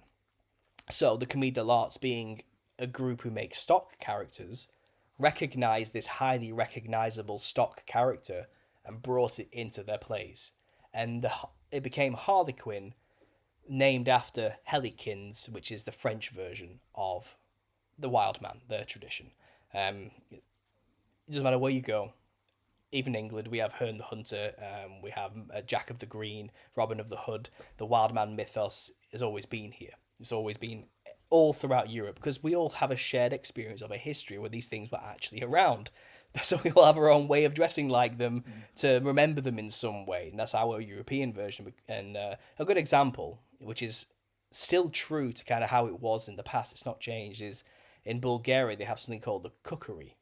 And you can go there and experience it for yourself still. They've not changed the tradition, and they look insane, honestly. You should see some of them actually wear big cone-headed clown hats with pom-poms all over it as well, and this white, weird Ku Klux Klan mask with red rosy cheeks put on there with big black ridges on their eyebrows. They look like they're dressing like clowns, but they call it the wild man, the beast, the Nephilim creatures.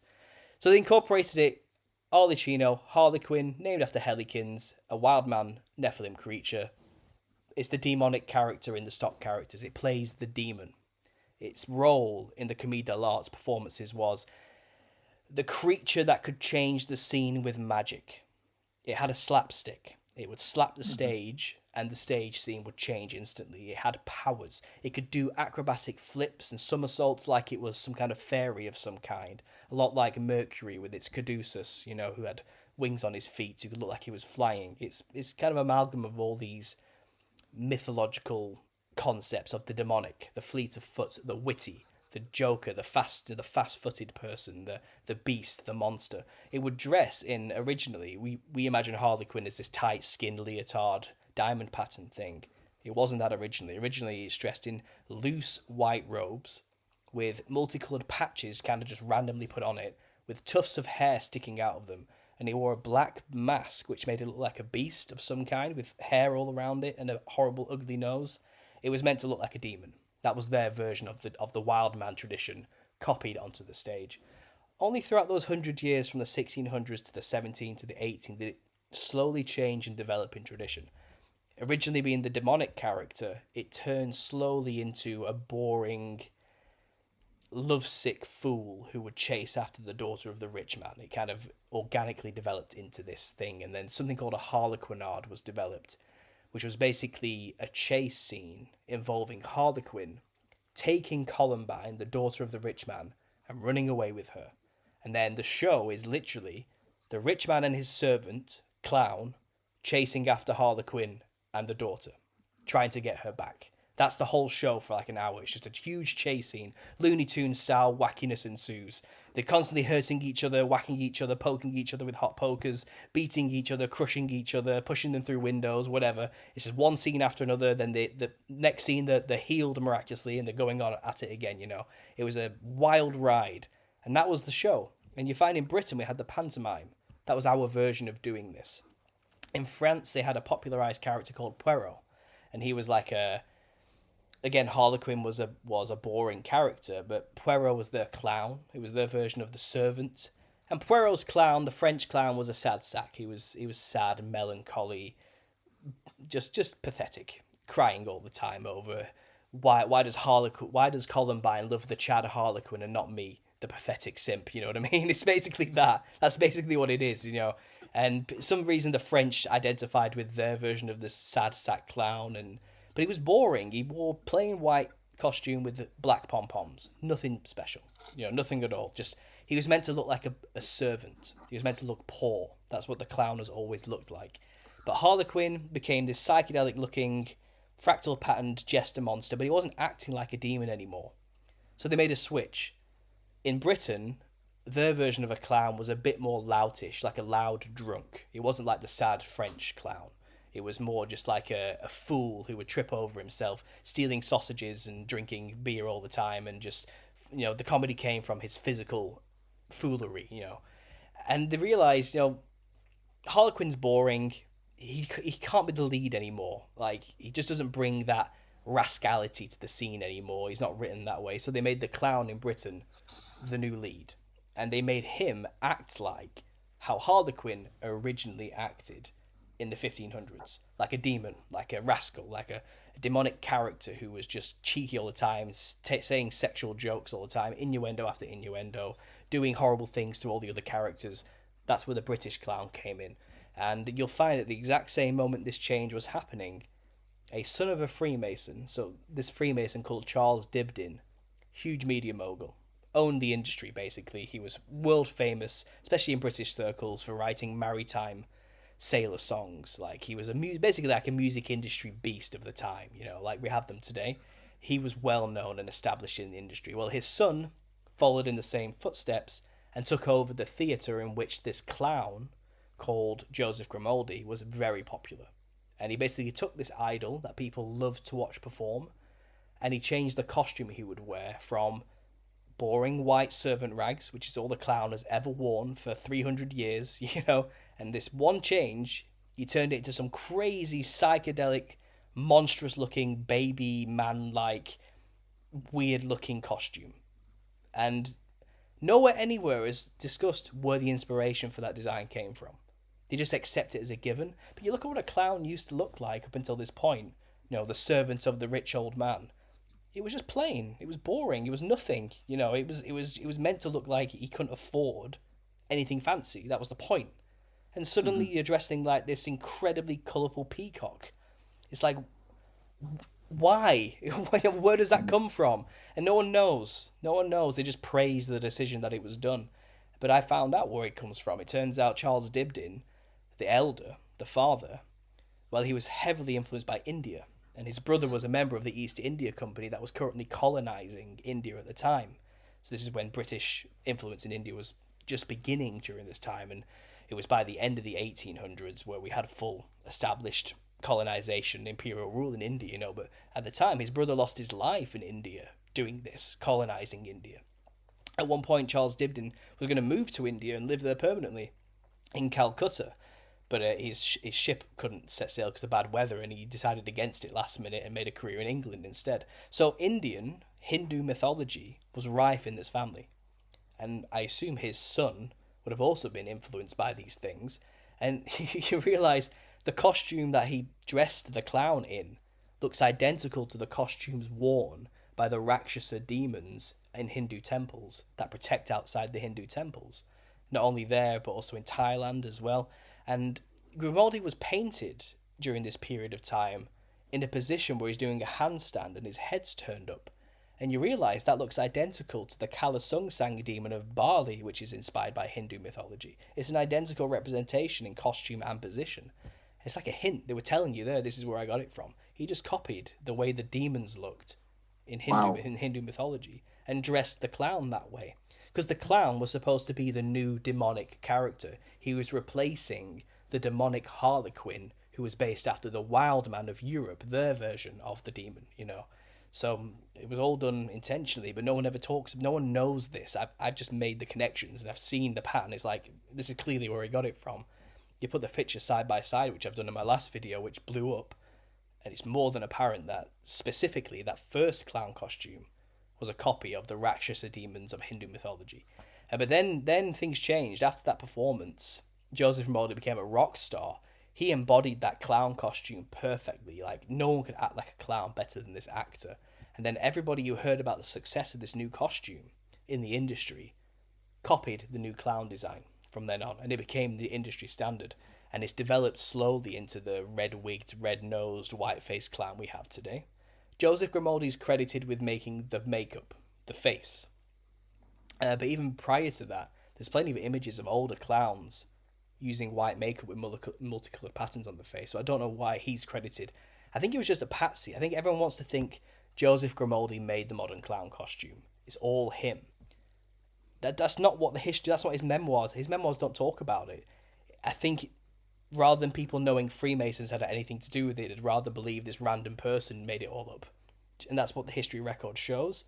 But you follow the pattern and it's like, no, it was this Charles Dibdin who created the costume. You know, and it says in a moment of madness and sadness, Joseph Grimaldi decided to paint his face really white and put some red triangles on his cheeks. That's all it says about it, you know. But I don't think so. I think it's all Charles Dibdin. I think it's all Freemason influenced. And from then on, circuses began, and then this clown character was embodied in the circus. Now, clowns have always been in circuses, but they've always kind of been acrobats to fill in the blanks between the stage when they move the stage around, you know, to entertain the crowd. And they were always doing horse tricks. It was equestrian stuff, you know. Then circuses became this other thing after this event in the 1800s where the costume changed. You find a lot of Freemasons were setting up their own circuses in America, because this was a strictly British affair up until this point. Suddenly in America, circuses become huge, and they've adopted this new white-faced Joey clown named after Joseph Grimaldi into these huge circuses. Circuses were a big deal in like the early 18th century, 19th century, 20th century. They were like, sorry, 20th century mainly, but some of the 1800s, late 1800s, they were kind of around. But this is the thing about circuses. It's basically a Freemason ritual on a grand scale.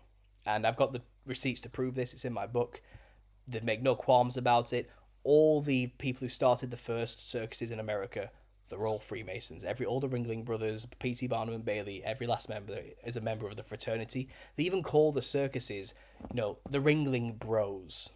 Bros, or brother, is what you call a member of the craft. You call them brothers. That's how they refer to each other. It's brother whatever, brother this, brother Smith, brother Joseph, whatever, you know. They call each other brothers.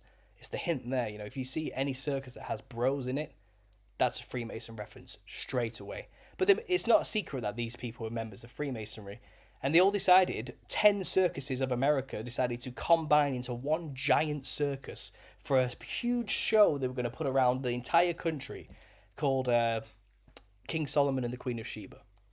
So King Solomon, Freemasons are obsessed with Solomon. He's the Lord of the Rings. He's the ring master. He's the one who built built the temple with using the ring to control demons. You know, they idolize him. They're always trying to rebuild Solomon's temple. That's what Freemasons love doing. It's in all their iconography, you know. And they basically got together, put on this show dedicated to one of their grand masters, you know, and they believe Solomon's, I think Harim Abif is called, was one of the first master masons who had all the knowledge and helped build the temple with the demons. They worship him as well. Anyway, they put on this show, and it says everything about the show was created by Freemasons for Freemasons. All the costumes were designed and created by the same companies who make the costumes for the lodges in their own companies. Not one part of this entire show, not one bit of the profits did not go back to the fraternity. Everything about it was made by them for them. And it even says Freemasons were amazed to see these rituals that were normally done on a small scale in their little lodges on such a grand scale. They've never seen such a thing before.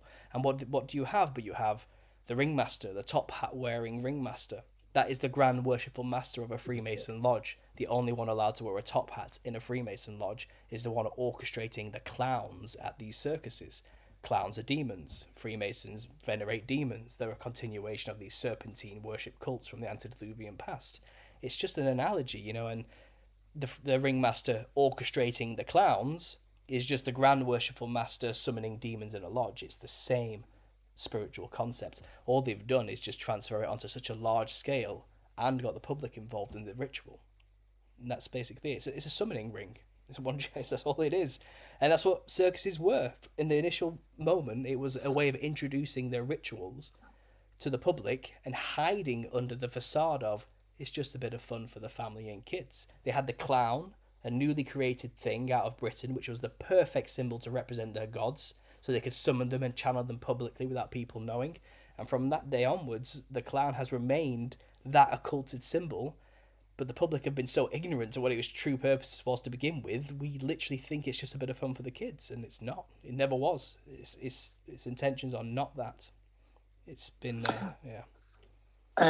It's just one of our viewers in the chat. I think it was Paul.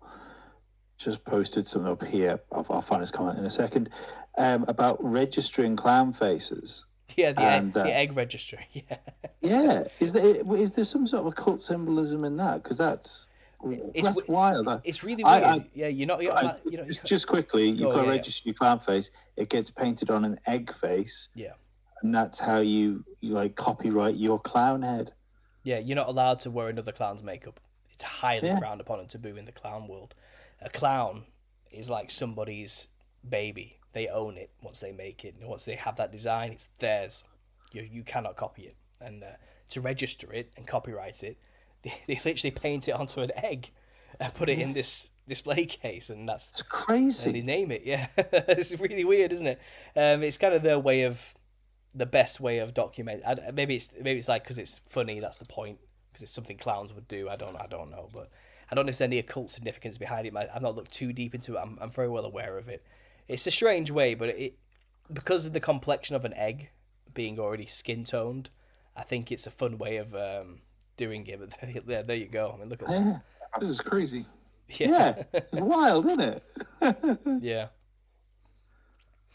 Yeah, no, I just thought that because it's that seems like something that should have some sort of like underpinning behind it, because it just seems too weird for it to have come from nowhere. Yeah, something about eggs and fertility. There's something there, isn't it? I don't know. I'll connect the dots another time, but there's definitely some. I don't know what to say off the cuff right now, but I'm aware of it, and it's silly. It's definitely silly, isn't it? Yeah. Symbolic of their demonic connection being birthed into the world to the person who picks up the mantle. There you go. Yeah, sure. Why not? Why not? You know? Sounds good. Yeah, sounds good. I couldn't say. It's interesting. Sorry, go ahead. Oh, just if you're, I'm about to take it a little bit in different areas. All I was going to say quickly was the idea that it's frowned upon to use other people's clown makeup. I wonder if that comes from a place of it's because that clown is an entity. You can't go around but you can't have one entity inhabiting two souls. Maybe it would definitely help distinguish and separate the demons to separate vessels, sure, but at the same time, demons are legion. Many demons can inhabit one body, so I don't necessarily know. Maybe there is something to being hyper specific with your makeup to channel one specific entity that looks specifically like that. You could make the argument that game is afoot, absolutely. But all I know is these tribes who do it, they're just being very generic. You know, they're not. I don't think there's a specific, unless you go to Sri Lanka where they have a specific mask with very specific features. Compared to all the other ones, they're certainly doing the specific demon at once type of deal. So there is precedence, you know, in these ancient folk traditions. There's precedence to say that yes, that could be what's going on, definitely. With you looking into like the occult, you must have come across Aleister Crowley a few times along your journey. Is there any links to your theory on clowns with some of the stuff that he was doing? Well, he's the one who came up with sex ritual magic and is it Thelema? Is that what he calls it? And obviously he was obsessed with the Scarlet Woman. He believed he was the beast 666, and every woman he had sex with was a manifestation or an embodiment of the spirit of the great harlot, or, you know, the Scarlet Woman, as he calls it, who rides the beast, which was him, you know. I think he was just a cringy, terrible artist, perverted member of secret societies who was just loud. You know, like you get that loud minority. And he started another cult for other cringe weirdos out there who also get into that whole sex magic cult thing. But he seems to have inspired a lot of musicians and artists. You find him referencing loads of things like album covers and things like that in subtle ways. He's the guy who came up with spirit cooking, you know, which obviously Marina Abramovich was involved with a few years ago. He's definitely just a high-level satanic worshipping scumbag, just like the rest of them. And he made his mark on history by being absolutely disgusting and vile with the way he did it. He was a clown in that respect, I suppose. But I found when I did my research, his artwork, look it up now, type in his paintings, type in Aleister Crowley's paintings. Let's just go through it together. You'll find a lot of them are extremely clown-like in his portraits of his lovers. It's like he painted his lovers, but painted the demon within them, manifesting through their visage. It's really weird. Like just Aleister Crowley's paintings. He was a terrible artist. He was a bad painter. He was a really bad painter. But it looks childlike and awful. And I have an art degree. I'm allowed to say that. I know what standards are. You know what I mean? Like, as far as it goes, this guy's at like GCSE level, if that. You know what I mean? He's definitely got no technical skill whatsoever. But look at that one for it. It looks like Ronald McDonald. It's got the yellow outfit on there with the red puffy hair and the like. Why has he gone that way? He's gone. He's leaned clownish in his representations of himself. That's how he portrays himself in his own self-portraits. He looks like a drag queen in that one on the top row there. You know, a bit further along. I think it's like 1, 2, 3, 4. The sixth one along on the top row. Is that not how drag queens dress today in similar style makeup? He was definitely using the style to channel things. If you go down to the third row right at the end, that horrible smiling black-haired thing, so 2 down from there, that's one of his lovers that he was having sex with. And if you click on her, they're all terrible. I mean, if you just look at them, they look terrible. It's the third row right at the end, just next to the portrait, the big portrait you've got up already. Yeah, that's one of his lovers. And then below that, look at that thin, red-lipped, white-skinned, red-haired beast that's come up just below the portrait you've clicked on now. A bit further along, one more. Look at that thing. This is another one of his lovers, supposedly. So I think he was painting the demon within, and he leaned heavily towards clown iconography when he did it. So he must have been seeing things. This guy claims to have talked to Lamb, the demon, you know what I mean, summoned the demon and all these type of things. I think he knew what they looked like. I think, and he leaned towards clown in the depictions. Yeah. It's a weird one. It's a weird one. I didn't know he painted. Yeah, he's a terrible painter, but like I said, he's still showing pale white skin, red lips, red hair. Yeah.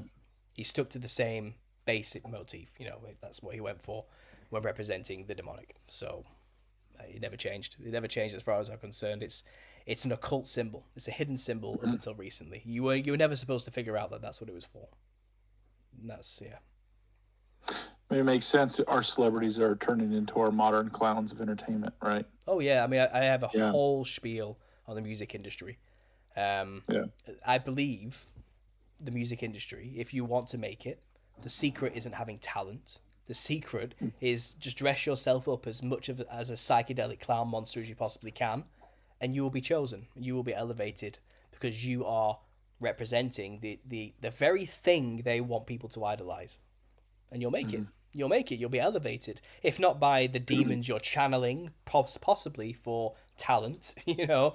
If it's not that, then the Freemasons who run the industry will see you dressed that way and just choose you because of it. And then you'll think you've done it off your own back. They'll make you believe you're talented and wonderful or whatever. But they only chose you because you dress like a clown. And then you become an idol for other people to then mimic the way you dress and act and look. And then that becomes the industry standard. I have to dress this way just to get famous. And, you know, David Bowie's a great example. These people become idols. The more clownish you dress, the more white skin, red hair, clownish motifs you embellish into your facade and your persona, the higher you will end up being in the industry. You'll be elevated to godlike positions. In modern times, Harry Styles is a good example as well. Yeah, he was seen donning a Harlequin leotard recently. He was praised as donning the high fashion of French fashion. You know, in that article on Elle about the clowncore fashion in the runways, he was using it as an example. And he's also part of that whole cross-dressing thing as well, isn't he? And pushing all those agendas. Yeah. Do you think these things, it's possible that they could still, and I know I've heard you speak on the show where you said they don't exist anymore. They've long gone. We wiped them out.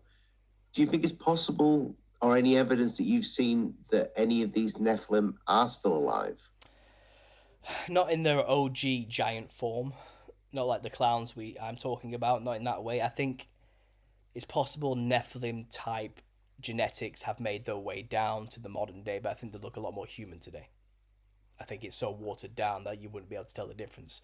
Some people have argued this to the moon on my channel, like who these people are, and I'm not going to name. I don't want to get banned and removed, and I don't want to encourage anybody to go out hurting other people because you think they might be a Nephilim. That's just not a good way of viewing things. I think the Bible makes it clear this is a wheat and tares situation. It's not for us to choose who is and isn't one of these things and go on witch hunts and burning people and killing people. It says God will separate them himself at the end. Okay, you let them grow together until the harvest. All right, that's how it works. You can't tell the difference between a wheat and a tare until the harvest and they've come to fruition at the end, and then you can separate them. I think that's how we have to view this. I don't want to go around accusing people of being a modern day Nephilim. I'm not encouraging that. That's just not the way to view things. But it's likely they've played games to try and get vessels for them, make mock vessels to bring their spirits back into this world. I mean, the Rephaim, which is the post-flood Nephilim in the Bible, they weren't called Nephilim, they were called Rephaim. Rephaim means like a healed one or a healer of some kind. It implies that they are the dead ones who managed to resurrect. They are the dead ones, healer, the healed, healers, the undead. That's basically what Rephaim means. So it implies that the Nephilim that died before the flood were somehow resurrected as the Rephaim. And it's possible they can resurrect by creating vessels for them to inhabit the spirits of the Nephilim that are currently in this fractal realm. That is possible. I think the transhumanist agenda may be playing into this. I think they may be trying to create a brand new vessel, a godlike, immortal-like vessel that's robotic, an AI processing brain within it that can inhabit the spirit of a Nephilim, perhaps. A vessel that can't inhabit the Holy Spirit, therefore cannot be cast out of in the name of Jesus. Things like that. That might be what all this is for. But in terms of physical Nephilim walking around, you have the cryptid phenomena. People cite reports of seeing Bigfoots, monsters of all shapes and sizes, chimeras, all sorts of hybrid creatures. So I think some things must have survived to the modern day to have these reports and encounters. I can only speculate. But I do think the cryptid phenomena is not necessarily a Nephilim result. I think what we're seeing there are the people and the creatures that were created and hybridized just before the flood. So the Nephilim, the offspring of fallen angels mating with human women, they died before the flood. They killed each other. The punishment for the watchers who created them was to watch their children kill each other. That's how it's described in Enoch. So the big, tall Nephilim, the first ones that looked like psychedelic, monstrous clown things, died before the flood. They were gone. They killed each other off, But their children and their children's children were probably still knocking about. Lesser Nephilim, smaller Nephilim. And not all the angels who fell from heaven mated with human women. So once the watchers who did mate with human women had to watch their children kill each other, they were bound in chains. So the angels that were left were like, yeah, we're not doing that again. That punishment's too much. There's no way we're going to have sex with human women again. God's made it clear if we do that, the consequences are dire for us. So instead, it seems like they encouraged people, humans, to change their own DNA of their own fruit, themselves. They were taught the means to do it, so they did it to themselves, and they tried to become like Nephilim. They did something genetically to themselves to be Nephilim-esque. They Nephilimified themselves. And it's described in the book of Jasher, this time period just before the flood, where all flesh became corrupted, that there was mixing of kinds happening. I don't know what kind of technology was involved in this. I don't know if it was some kind of weird psychedelic flesh spirit method to do it, or technological method. I don't know.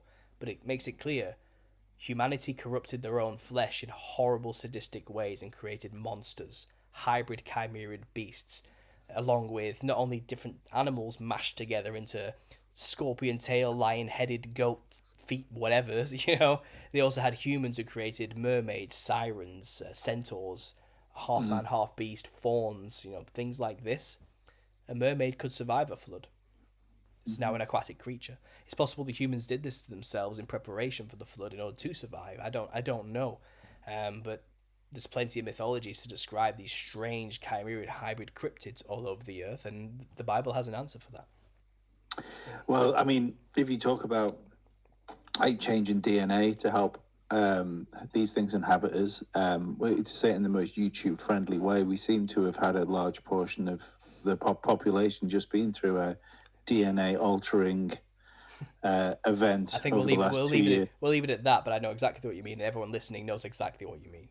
Yeah. They've just done something. I just had a look for the clown fashion thing while we were there because I had no idea of this, so I'll bring it up for viewers to watch. I mean, that's wild. Even just the idea that they're coming through the picture frame and stuff like that. That looks like some sort of fucking ritual. Yeah. Yeah. Oh yeah. That's honestly. Weird. This is the high end runway fashion. You know what I mean? This is what they want. What comes down from this is a watered down version in the outlet stores eventually. It'll never be as outrageous as this in like Topshop or something. You know what I mean? No. But what we get is something similar, something more akin to what we could wear every day, but it's still inspired by these type of designs. That's the whole point of runway fashion. It is supposed to be over the top, and then what we get is an inspired version. It's terrifying when you think about it. They're pushing it on people now to dress this way, and in light of my theory, this lady's TikTok's doing a really good example actually of the play that again, TikTok. The clown aesthetic, a really good thing of. No, we're good. We're doing it now. Just replay at the bottom. Little circle, left side. Oh yeah. Yeah. As far as that sort of stuff, sort of filtering down into what people can wear every day. Yeah. That's exactly something weird. like that. Not as extreme, but that's what you'll end up getting. But even just typing on to TikTok, clowncore fashion or clowncore aesthetic, and you find ordinary day people really leaning heavily into over the top clown imagery, but as legitimate fashion choices. So it's not the watered down version I'm talking about. It's literally just like a full on crazy psychedelic clown and going out into the public as though it's perfectly normal. That's also becoming a thing that is acceptable. I mean, 10 years ago, it would have been acceptable to go to the shops in your pajamas. Never mind walking around dressing like a bloody clown. Yeah. You know what I mean? It's ridiculous. But now it's like, that's perfectly fine. You'll find the influencers did a huge push this year to wear big, giant red shoes. Have you seen these? No. Oh, yes, I did. I saw Kanye West in them. Yeah. They look like big toy shoes, don't They're they? like Mickey Mouse boots, yeah. Yeah. The concerning thing about this sort of stuff is the for me is the fact that it is childlike yet sexualized at the same time. Yes. Yeah. Oh yeah, there's a huge perverted undertone to all of this. There's a subculture dedicated to it. It's getting weird. It's getting real. I mean, on 4chan, funnily enough, someone posted about it and the hypersexual, and even in the meme it references if clowns are representations of Nephilim, then is this push actually something weird? He mentions I'm becoming a meme on 4chan over this, but there's people who are questioning like, what is with this push for what they call clussy, like it's clowns, the other thing. It's really weird. It's getting out. It's getting weird, like, and I'm not surprised. I've seen the trend. I can see how this has been like put into the minds of people. Love the clown, dress like the clown, be like the clown. The clown world. We live in a clown world. Embrace the clown. That's constantly being pumped at people in the media all the time. Yeah, I mean, I know what it sounds like on the surface, my theory, I really do. But when you actually start getting into it, it's serious, it's really weird and terrifying. Yeah. It's like, it's an all-encompassing theory as well. It's really quite weird. Paul Robinson just pointed out here that the clowns were trending in the 80s, but that makes me wonder. Then I wonder if this push, because the first thing that popped into my head there was like the glam rock scene. Yeah. This could have been something that has been tried many times, to try and inject it into pop culture and into culture to get it to filter down. And essentially, maybe it didn't work because we weren't quite as deprived enough yet. I think it started in the 60s counterculture more than anything. The psychedelic revolution, getting people to take psychedelics more and dress in that way. And then, like you said, through the 70s and the 80s, you start to see the clown aesthetic really take hold of that style of music, synth wave, especially in glam rock. It definitely, this has been going on for a long time. Like I said, circuses began in mid 1800s. And the clown itself, the costume of a clown, was co-opted in theatre and inserted into theatre through an idol called Joseph Grimaldi, literally in like 1799 in the 1800s. This is a 230-year thing in the making, really. Like, this is not a new phenomenon. It's just we can notice it now. We can see it now. Like, that's all it is. Yeah, especially when we could be on the verge of another hallucinogenic revolution. Exactly. Well, because it's so popularized now. DMT is so popularized. You can't listen to Joe Rogan for a month without some sort of reference to psychedelics in there at some point. Oh yeah, they're pushing it on the youth, because this is all a side effect of basically people have a deep craving for spirituality. That's how we're just like, that's how humans are. We need a connection to something bigger than ourselves, and because obviously the Bible and Jesus is just out the window for the modern society, it's considered primitive and stupid to believe in. Something's filling that hole, and now obviously the psychedelic you are a god angle has really taken a hold. The New Age perspective, the Gnosticism perspective of Christ consciousness or consciousness expansion, or exploring the inner self and doing the inner work or something like that, implying that knowledge can save you. Knowing enough stuff will save you, will help solve all your problems. And that's why you're seeing this psychedelic push, and why people are venerating the clowns. I think that's because that's what they see when they go to these realms, and it's idolization of the new gods, which are the old gods. There's nothing new under the sun. They were idolized in the past as kings and rulers in the same way. They're just making it happen again. It's that sort of idolization of self as well, and that always sends me back to the Crowley-esque, like do what thou wilt style of Satanism. It's really interesting, the idea that this is being pushed on us at this time as well, where everything's, like you say, religion's being shoved to the side. And there was a really good quote from Einstein, because he was asked once, what will happen if people stop believing in God? Will they not believe in anything? And Einstein said, no, if people don't believe in God, they'll believe in everything. Yes. And that's basically it, yeah. I mean, I always try and end these shows by making the point of, like I said, these are a defeated enemy. When Christ died and rose again, that was the point. You know, he was given the keys to the underworld. He took all authority in this. He was casting out demons left, right, and center. You know, and people were like, "Whoa, this has never happened before. Who is this guy that can literally cast out demons? This is insane." Demons were a scourge on humanity until he came, and he's given us that authority. He's given us that, and I know people. I don't know what your audience is like. Maybe they're quite a secular audience, and they probably say, "Oh, this guy." I was really into what this guy was saying up until he started going on about Jesus. I get that quite a lot. You know, I like what you're saying. I really like your work, but you know, I always get that. But this is the point. That this is human history. This is what really happened. These things are literally demons with an explained history, and they flee in the name of Jesus Christ. Don't ignore that at your own peril, like, because this is a spiritual war. We are in a spiritual battle. If you are into the psychedelic exploration movement and you're seeing jesters, they are liars. They're not your friends, okay? They are not reflections of yourself. They're not trying to teach you some wisdom on how to work on your inner problems and become a better person and lose your ego. They want to kill you.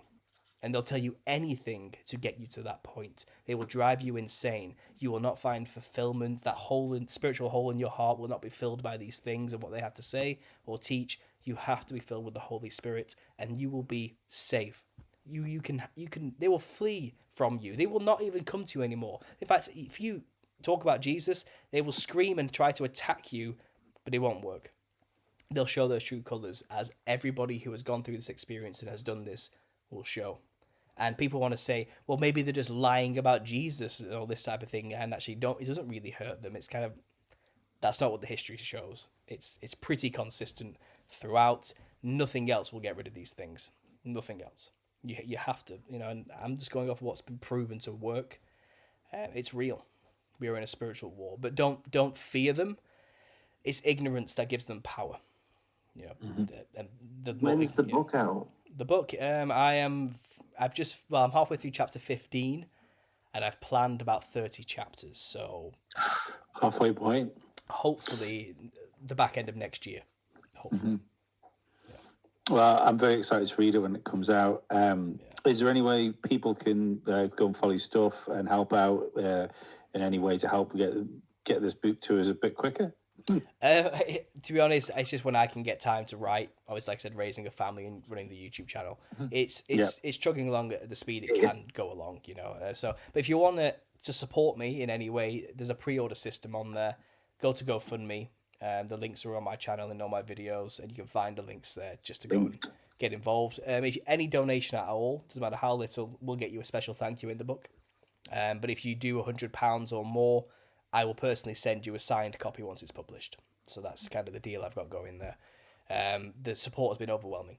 I think I have like 30 people already who have a pre-order copy coming on the way, and then everyone else in between who has their own name in there. So people are thirsty for the book and the knowledge, which is great. It keeps me motivated. That keeps me going because I know people want it, and obviously they paid for it, so they're gonna get it. You know, that's a heavy motivator. But I love writing the thing. It practically writes itself now because I've been doing this for so many years, so it's kind of all just coming out.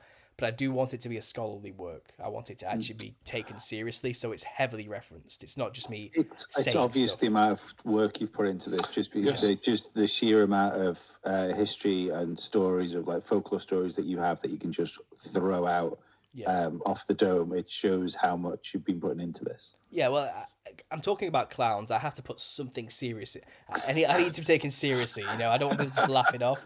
'Cause I know what it sounds like I said, and I think once they read it and they realize this is reference history I'm talking about here, this isn't just stuff I've just pulled out of the air. A lot of people think I'm just making it up, and it's kind of like I'm not. This has really happened. This is the history of the clown. Like, forget about my Nephilim connection theory. The history of the clown alone is extremely suspect. Like, and it's documented as it is history. The involvement of secret societies with the clown is extremely suspect and well documented. I'm not just making it up. But if you want evidence, all the details, because I've just skimmed over today all the basic stuff. If you want the heavy details and you want names and places and cultures and their rituals, Go to my channel. There's a series dedicated to going into all of it. Yeah. I highly suggest that people go and watch that. Have you got it set as a separate playlist? Yeah, so on Understanding Conspiracy, go to the playlist tab. I have multiple playlists, and there's one called The Nephilim Look Like Clowns. Everything to do with it is on there. If you want more, if you've gone through 43 episodes and you want more, go to the live tab, and you'll find every week I have a live show, and I go into some extra stuff and do a little presentation at the start of each live show. I cover many topics, but often I do the clown thing as well on there. So if you have more time to listen to podcast format, that's a good place to go with images as well. But I do talk about plenty of other things. I'm called Understanding Conspiracy first and foremost, and I cover a lot of subjects. But You've got some blue beam on there, so. Oh, there's everything, yeah. I have a Remember series where I go through old topics which may have been forgotten but are still active, really over the past decade type of theories which have been pushed out of the back of your mind because new stuff happens. I like to go down that nostalgic trip. I like to get meta. I like to get all meta about conspiracy as well, and talk about the culture itself and what it's like to be a truther and what it's like to go through the process of waking up. And I have another series called Tips for Truthers, which is about how to deal with waking up and how to interact with people and associate better with people so you don't lose all your friends and family, which is a common side effect of waking up. I talk about a lot of things on there. So, but go to the playlist tab if you want a breakdown of it. And naturally, I also have the whole exposing the occult stuff where I go into breaking down media and all sorts of things. So, yeah. It's been a pleasure, mate. Yeah, man. It's been a pleasure. Yeah, no, thanks for going on. No, thanks for having me, guys. It's been good. Awesome. Make sure you go and check out the links in the description, people, where you can check out Paul's channel, Understanding Conspiracy. It's quite addictive. And, be careful with them clowns. Don't. What's them red noses? Good night. God bless people. Good night. Mind the bugs don't bite.